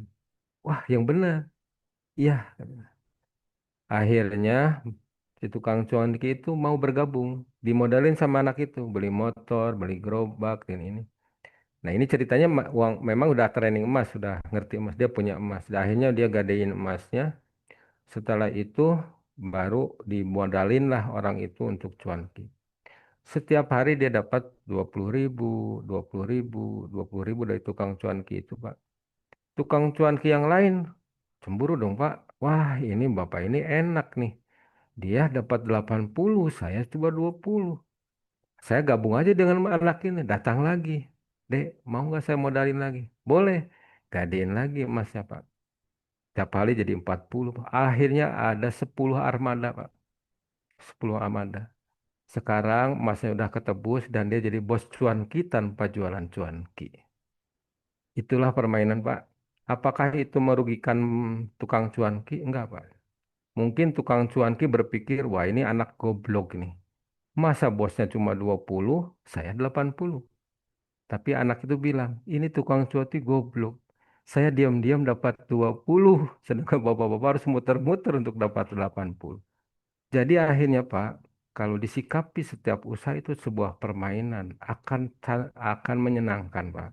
Sama-sama diuntungkan, sama-sama memenuhi ajas keadilan, karena uang yang kita gunakan bukan uang kita Pak, uang pegadaian. Emas kita ada di sana, cuma harus disiplin. Uang tadi kumpul-kumpul untuk nebus emas, kumpul-kumpul nebus emas. Sekarang emas ketebus, cuan kit 20.000 tetap dia dapatkan tiap hari, gitu Pak. Itu contoh permainan cuanki, Pak. Nah, ini makanya judulnya, nanti saya cerita Gustad nih judulnya. Kalau saya juga sama, Pak. Ada saya kan senang batu. Teman-teman saya penjual batu. Saya bilang, berapa modalnya? Saya butuh 3 juta kali untuk beli batu. Saya akhirnya gadekan emas, saya modalin. Setiap batu yang dijual, untungnya bagi dua. Baik. Makanya setiap minggu ada aja yang transfer, Pak. Ada yang 50.000, ada yang 70.000, ada yang 100.000 setiap minggu itu. Dan akhirnya dalam waktu 6 bulan, 3 gram itu saya ketebus, Pak. Dan itu udah 3 tahun, Pak. Setiap minggu saya ditransferin 10, 100.000. Dan emas sudah ketebus, bahkan udah bisa beli emas lagi. Uang tetap saya ada di sana. Dan itu tetap menghasilkan. Dan itu duplikasi, Pak. Ada saya jual beli motor dengan teman, ada jual beli barang lain. Tapi fundamentalnya harus bagus, Pak. Karena saya juga bukan menang terus, Pak. Ada aja setelah dimodalin kabur. Waduh, permainan kalah nih. Ya sudah, besok permainan selama masalah di kita ya sudah, Pak. Apa-apa. Ini nanti buat ladang di akhirat gitu. Jadi sesederhana itu dalam permainan saya saya juga mungkin begitu ini bukannya apa biar mengembangkan mungkin bapak-bapak juga ini. Saya berinvestasi di saham juga sama, Pak. Saya gade emas, saya belikan di saham. Jadi secara apa yang dulu saya bayangkan untuk investasi kayak di buku Rich Dad Poor Dad itu di investasi ini agak nggak mungkin loh buat saya yang di bawah. Ternyata dengan adanya emas, ya saya cobain pelajaran permainan yang lain, permainan saham, permainan yang lain. Seperti itu, Pak. Jadi mungkin Bapak-bapak juga bisa kembangkan, Pak. Tidak tidak akan ada permainan yang sama. Tetapi basicnya selama ada emasnya itu akan mudah dikembangkan, Pak. Ada juga dulu terdengar saya juga belum ketemu orangnya. Permainannya cuci motor, Pak. Orang kalau cuci motor kita harus nyuci nih. Harus nyuci sendiri. Terus apa namanya? eh, Uang yang dibayarkan mungkin 8.000, 12.000. Kalau sekarang enggak, Pak. Cuci motor cuma 2.000 rupiah. Waktu itu Pak udah jauh lama 2.000. Tapi cuci sendiri. Jadi bawa cuci sendiri. Nggak ada karyawan yang digaji, nggak ada orang yang harus nungguin. Setiap nyuci pulang bayar 2.000. Bayar 2.000. Uangnya uang siapa modalnya, Pak? Cuma beli mesin cuci ya gitu, uang pegadaian, Pak. Kita nggak ada ini. Nah gitu. Jadi dia gade, emasnya dia beli mesin cuci. Yang cuci sendiri nggak usah nyuci. Tapi setiap cucian itu 2.000. Kemarin juga ada teman yang bikin apa namanya kentang Mustafa. Nah, kentang Mustafa, Ustadz lagi bikin kentang Mustafa. Dia digaruk pakai tangan gitu Pak sendiri. Banyak luka-luka saya kalau ketemu di masjid. Ustadz, udah saya sumbang mesin pemotong Mustafa, mau nggak? Boleh katanya. Tapi di setiap 1 kilo saya minta 2.000 saja. Oh ya boleh boleh. Saya beliin Pak 2 juta itu mesin kentang Mustafa. Mesinnya masih bergerak setiap sebulan sekali dapat kentang Mustafa gratis Pak. Ini kentang Mustafa gratis. Buat pagi hasil dari kentangnya. Alhamdulillah. Jadi banyak kita membantu kita juga nggak profit juga. Maksudnya tuh seperti itu kan mungkin nggak profit cuma membantu tapi tanpa kehilangan maknanya Pak. tidak merasa rendah, direndahkan atau ini. Jadi semuanya dalam posisi bahwa uang itu adalah permainan, libatkan di setiap usaha itu ada emasnya. Mungkin itu sesederhana itu, Pak. Contoh-contohnya mungkin Bapak-Bapak bisa kembangkan di rumah mengenai permainan bagaimana emasnya. Jadi jangan membayangkan emas itu yang akan membuat Anda Bapak-Bapak tambah kaya karena akan setiap hari melihat harga emas, Pak. Aduh, emas kemarin udah 27, sekarang kok udah 23 nih. Investasi saya turun dong. Pas lihat naik 27, alhamdulillah. Sekarang udah 2,1. Padahal emasnya nggak dijual-jual, terus mau nambah di mana kok apa? Di mana nambah kekayaannya? Nggak akan, Pak. Ya Bapak harus usaha untuk menambah kekayaan. Biarkan emas itu dia bekerja gitu. Itu Pak. Ini kemana-mana ceritanya nanti Pak. Baik, Pak Ruhiman, terima kasih. Ya, saya ucapkan terima kasih juga sama Pak Indra tadi yang sudah bertanya. Nanti insya Allah kalau memang sharing dengan Pak Ruhiman ini dianggap penting, dianggap bermanfaat, nanti insya Allah akan kita follow up lagi ya untuk lebih bisa dipraktekkan secara detail, betul-betul bisa diamalkan, dan kita akan syiarkan secara lebih luas lagi. Nanti saya akan bermusyawarah dengan Habib Amri, dengan Bang Berry, dan seluruh tim, agar betul-betul kita punya tim ini, tim agen di EOA Miracle Gold, kita bisa jadi solusi untuk sebanyak-banyaknya orang, kita mulai dari diri kita dan keluarga. Juga Bu Meida, sebelum dilanjut, Bu Meida sudah cukup menjawab tadi pertanyaan Habib dan sedikit dari saya. Bu Meida masih ada? Kalau tidak ada jawaban, saya anggap sudah menjawab. Oh iya, ya Alhamdulillah. Terima kasih Ibu sudah bertanya. Ada lagi yang lain? Eh, Bapak Ibu semua, sebelum kita lanjut ke agenda selanjutnya, saya sengaja kemarin itu sudah menjalankan, eh, ada gambar, sudah menjalankan training ini secara offline sama Pak Rohiman. Sama Pak Rohiman sudah saya jalankan secara offline. Untuk apa? Untuk saya bertanya lebih jauh, waktu lebih luas, dan saya bisa berkomunikasi langsung. Dengan harapan saya sebagai leader di tim Iowa Miracle Gold, agen bersama Habib Amri ini, saya bertanggung jawab untuk betul-betul memahami sehingga nanti kalau ada apa-apa saya bisa bantu menjawab. Itu yang pertama. Dan yang kedua, kemarin kalau yang hadir atau saya share di grup, itu PowerPoint kita itu nggak bagus banget gitu. Jadi sengaja saya evaluasi agar di pertemuan hari ini sudah bisa kita nikmati, walaupun belum seperti Bang Berry gitu ya, kita punya leader, kita punya trainer, tapi alhamdulillah lah sudah cukup layak untuk ditampilkan secara publik.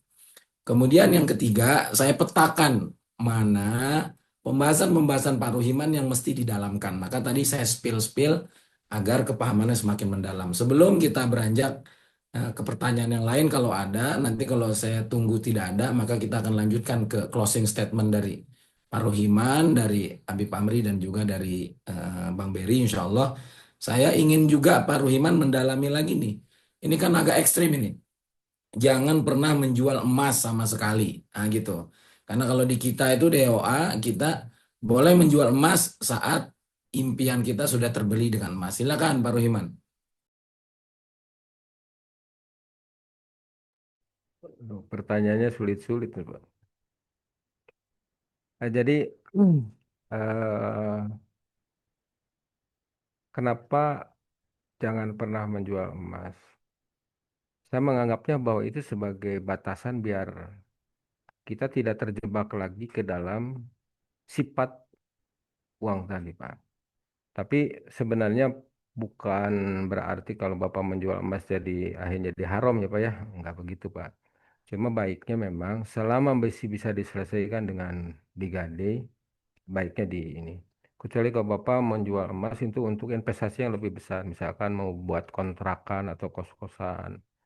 Bapak menjual mungkin itu juga tidak dalam masuk ke dalam aturan itu, Pak ya. Tapi kalau misalkan mau jual emas untuk membeli mobil, menjual emas untuk membeli motor yang sifatnya apa namanya konsumtif, baiknya jangan dulu deh Pak. Baiknya jangan itu, bayarkan dari usaha aja untuk menghasilkan itu. Jadi saya belum pas di mana belum fase di mana saya juga sudah benar-benar kelebihan emas gitu Pak ya. Jadi sehingga emas itu udah waktunya dijual belum belum belum nyampe ke fase itu.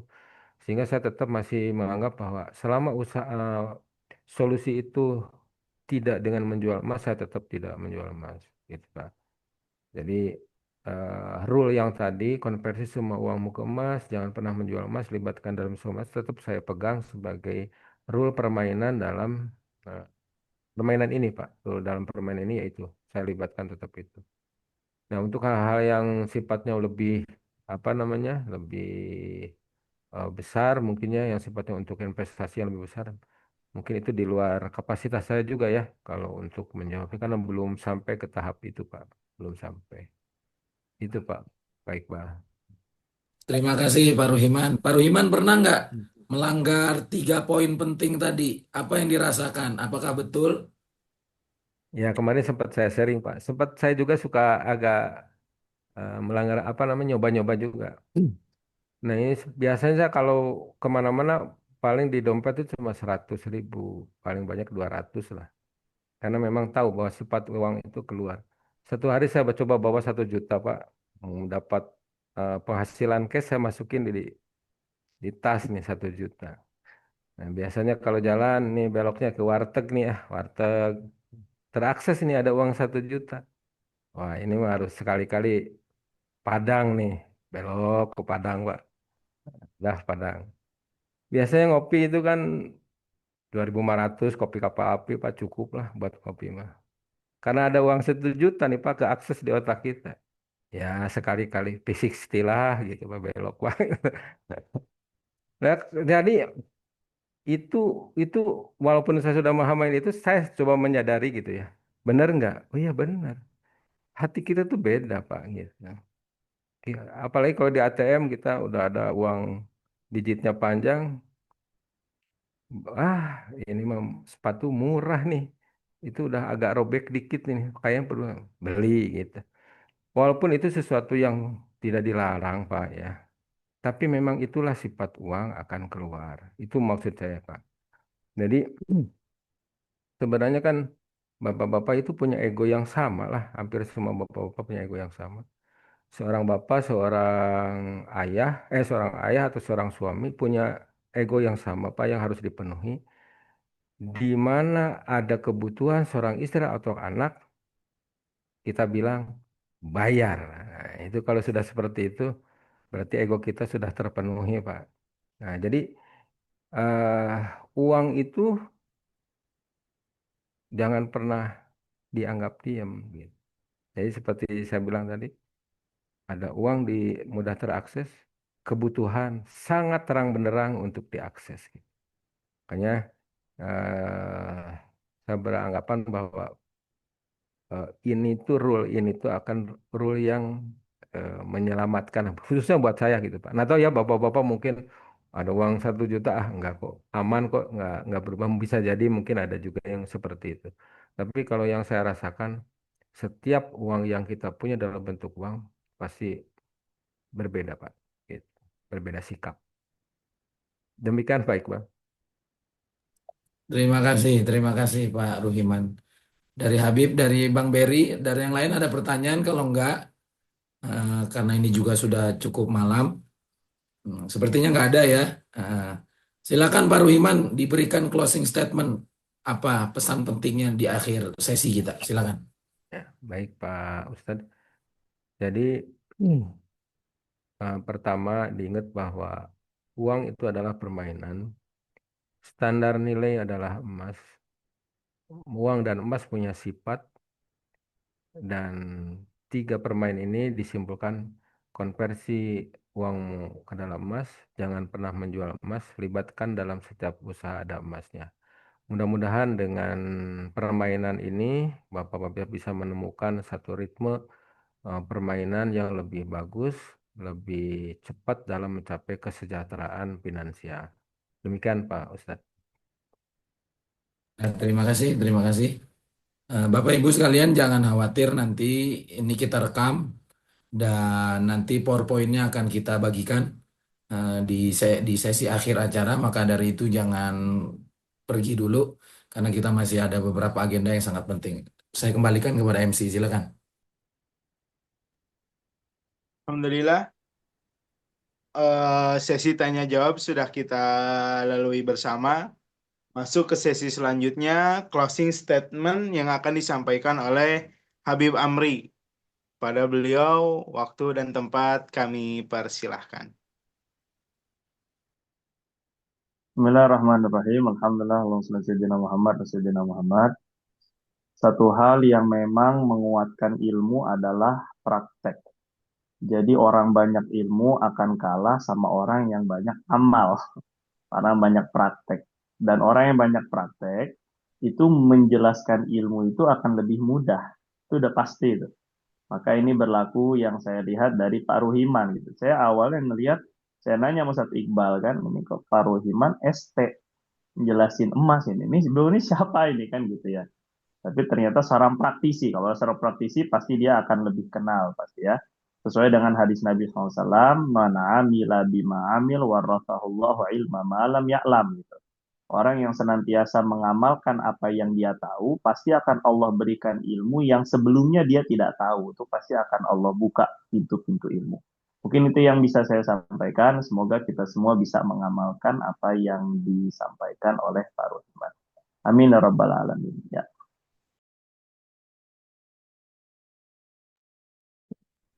Baik, terima kasih Habib. Sebelum ke MC lagi, ini terakhir ada kita punya abang, kita punya mentor, kita punya trainer, Abang Berry. Saya nggak pengen Bang Berry ngomong yang singkat. Silakan diberikan pesan-pesan terbaik Bang Berry dari Zoom meeting kita hari ini. Harapan ke depan dengan tim saya bersama Habib, juga dengan Pak Ruhiman. Yang ketiga juga silakan disampaikan pesan-pesan terkait EOA dan Miracle Gold.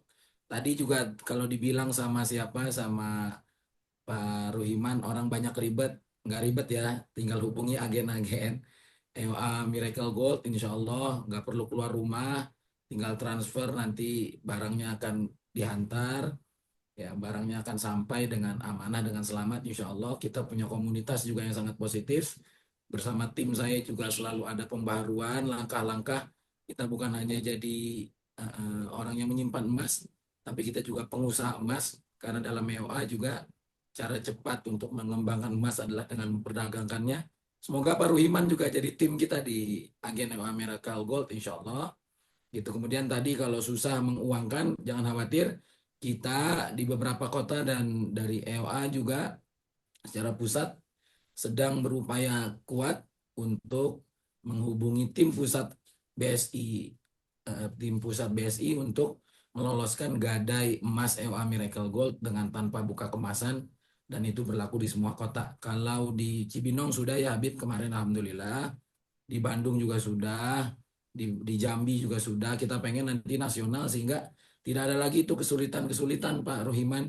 Ya, untuk beli emas kita sudah tinggal hubungi agen, untuk mencairkan uang kita sudah punya BSI yang siap menerima kapanpun. Termasuk saya di Bandung juga sangat welcome mereka dengan pemberian saya. Begitu dari saya, Bang Berry, silakan ditutup nanti dengan yang terbaik. Waktu seluas-luasnya buat antum, silakan. Kembali ke MC.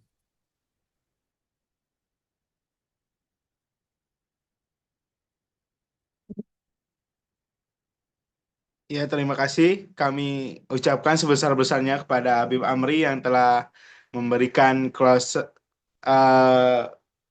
closing statement yang sangat bermanfaat dan begitu jelas. Selanjutnya di penghujung acara ada closing statement terakhir yang akan disampaikan oleh leader nasional kita, Abang Berry. Kepada beliau waktu dan tempat kami persilahkan. Masya Allah. Bismillahirrahmanirrahim. Assalamualaikum warahmatullahi wabarakatuh. Allahi wabarakatuh.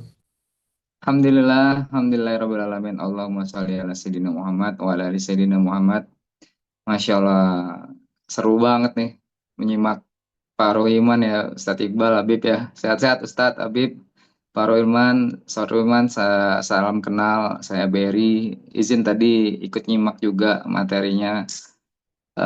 Materinya keren banget nih Ustadz Iqbal. Sayang banget kalau Pak Ruiman nggak ditangkep. Harus ditangkep sama teman-teman agent di Bandung ini.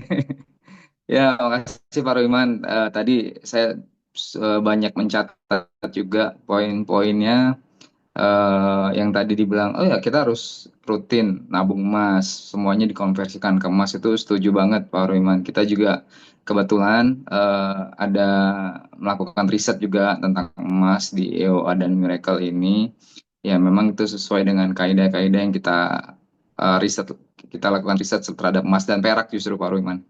Nah, cuman memang ada tadi beberapa poin mungkin sifatnya bukan dianggap seperti apa secara harfiah kita bilang oh ya kalau punya emas jangan dijual mungkin ada syarat dan ketentuan berlaku Pak Ruman ya karena ini pengalaman sedikit ya Pak Ruman, Ustadz Iqbal, Habib dan teman-teman ya dulu Ana punya emas tuh 300 gram Pak Ruman. 300 gram kebetulan ada kebutuhan untuk bangun rumah orang tua karena rumah kita di Jambi ini banjir Pak Riman. Jadi udah 11 tahun Bib tinggal di rumah kalau hujan deras lama sejam itu banjir. Jadi kebetulan orang tua juga usianya udah lanjut, kapan lagi ya mau nikmatin hidup yang mungkin tinggal di rumah yang lebih nyaman gitu kan. Jadi akhirnya 300 gram emas itu kita putuskan untuk kita jual. Kenapa kita jual?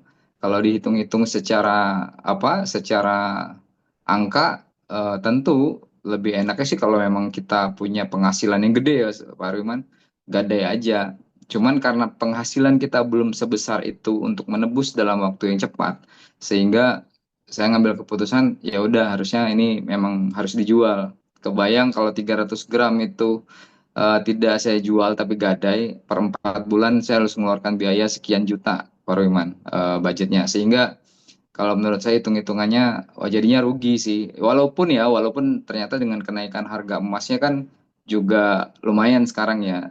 Kalau misalnya kalau aja nggak dijual mungkin emas saya sudah senilai 600 juta tuh Wariman ya. Cuman masalahnya ketika kita sendiri kesulitan dalam melakukan untuk penebusan ataupun bayar biaya titipnya selama 4 bulan, ya bisa-bisa kan emasnya juga bakalan dilelang.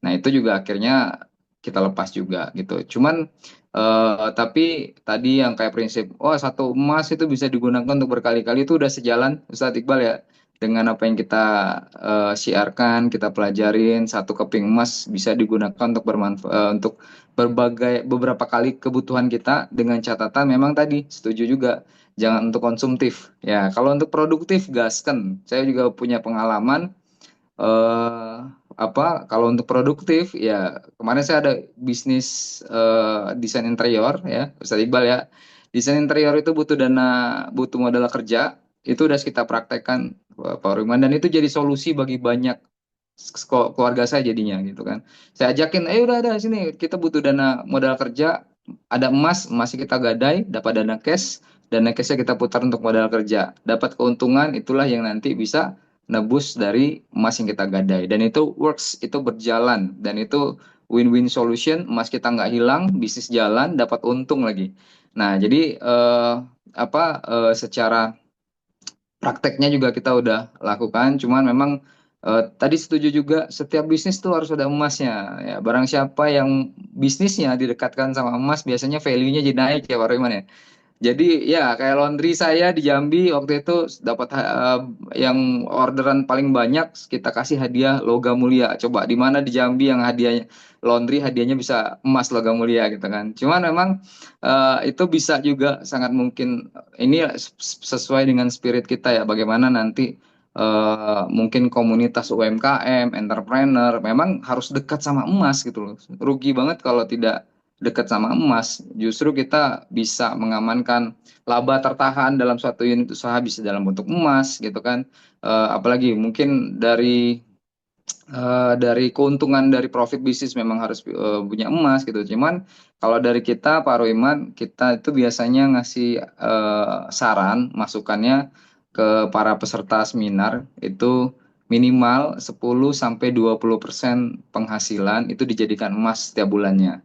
ya udah, ya anggap aja uang hilang ya Pak Ruhiman ya, anggap aja uang hilang, simpen sampai berapa lama nanti ujung-ujungnya juga baru kelihatan tuh, wah ternyata dengan luar biasanya sesuai dengan hadis Rasulullah ya, Ustadz Iqbal ya sama Habib gitu kan, yang punya kuning emas dan putih perak di akhir zaman hidupnya akan lebih dipermudah. Nah sebenarnya kita juga lagi menjalankan itu semua, visinya sama, Pak Ruhiman, kita pengen ngebebasin saudara-saudara kita terutama umat muslim dulu ya, biar mutus mata rantai hutang ya, apalagi akadnya riba, karena saya dulu pelaku riba.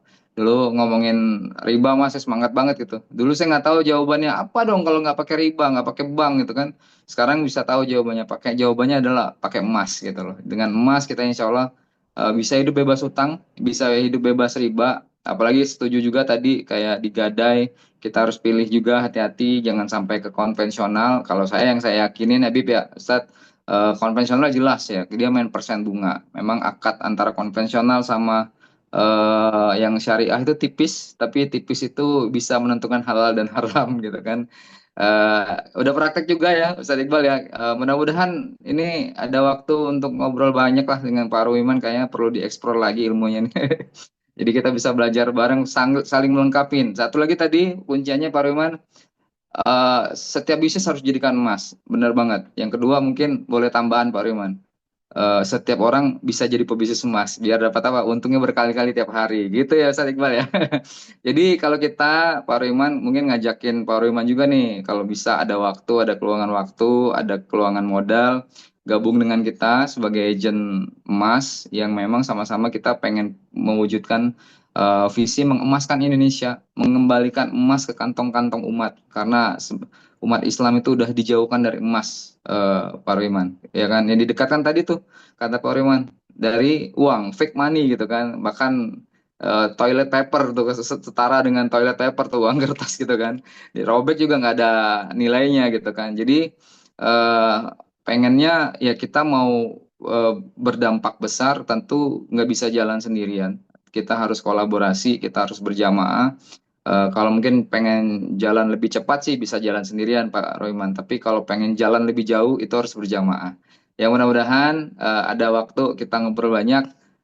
Barakallah Pak Habib, Ustadz Iqbal, dan Ustadz Azmi ada juga ya. Masya Allah, ini akhirnya ketemunya online ya Ustadz ya. Qadarullah belum sempat kita kemarin ngobrol.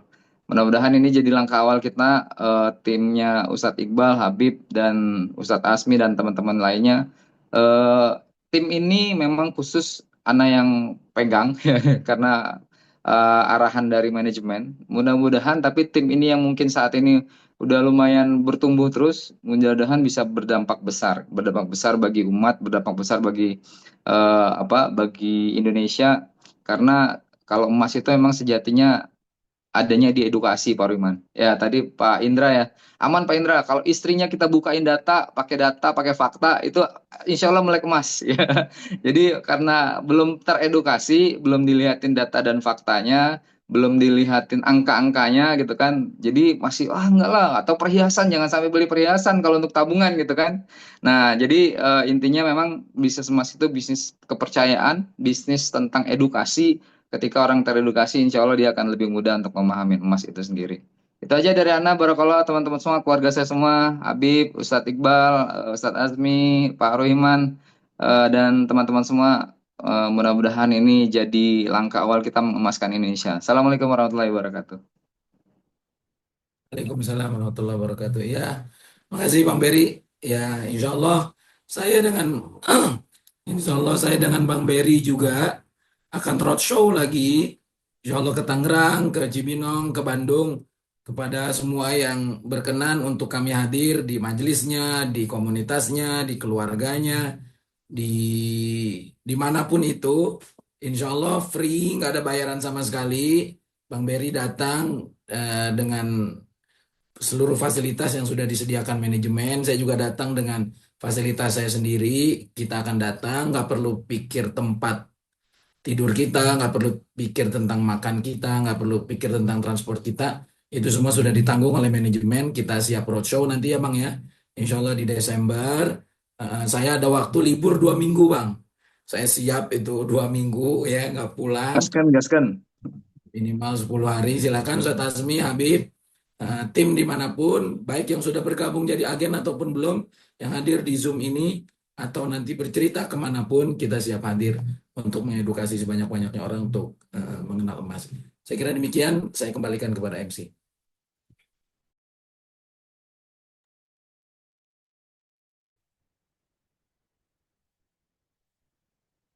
Sebelum Alhamdulillah, ditutup, kita telah sampai di penghujung acara seminar kesejahteraan finansial berbasis syariah pada malam hari ini. Terima kasih yang sebesar-besarnya kami ucapkan kepada seluruh peserta yang telah mengikuti rangkaian acara dari awal hingga akhir. bentar MC, Dan foto, nanti ada acara foto. Kita nggak ada itunya, nanti foto sebelum ditutup. Ya, silakan. ya, baik Ustaz. Kemudian ucapan terima kasih juga kami sampaikan kepada para narasumber kita pada malam hari ini, kepada leader kita Ustadz Iqbal, kepada Habib Amri, leader nasional kita juga, Bang Beri, kemudian yang paling utama pemateri kita pada malam hari ini, Bapak Ruhiman, atas ilmu, wawasan, dan pengalaman berharga yang telah dibagikan. Semoga apa yang telah disampaikan dapat menambah pengetahuan kita dan menjadi motivasi dalam mengelola serta berinvestasi emas dengan lebih bijak. Kami berharap seminar ini memberikan manfaat dan dapat menjadi langkah awal bagi kita semua untuk memahami potensi besar dalam investasi emas, baik untuk jangka pendek maupun jangka panjang. Akhir kata, mari kita tutup acara ini dengan bacaan hamdalah dan doa kifaratul majelis.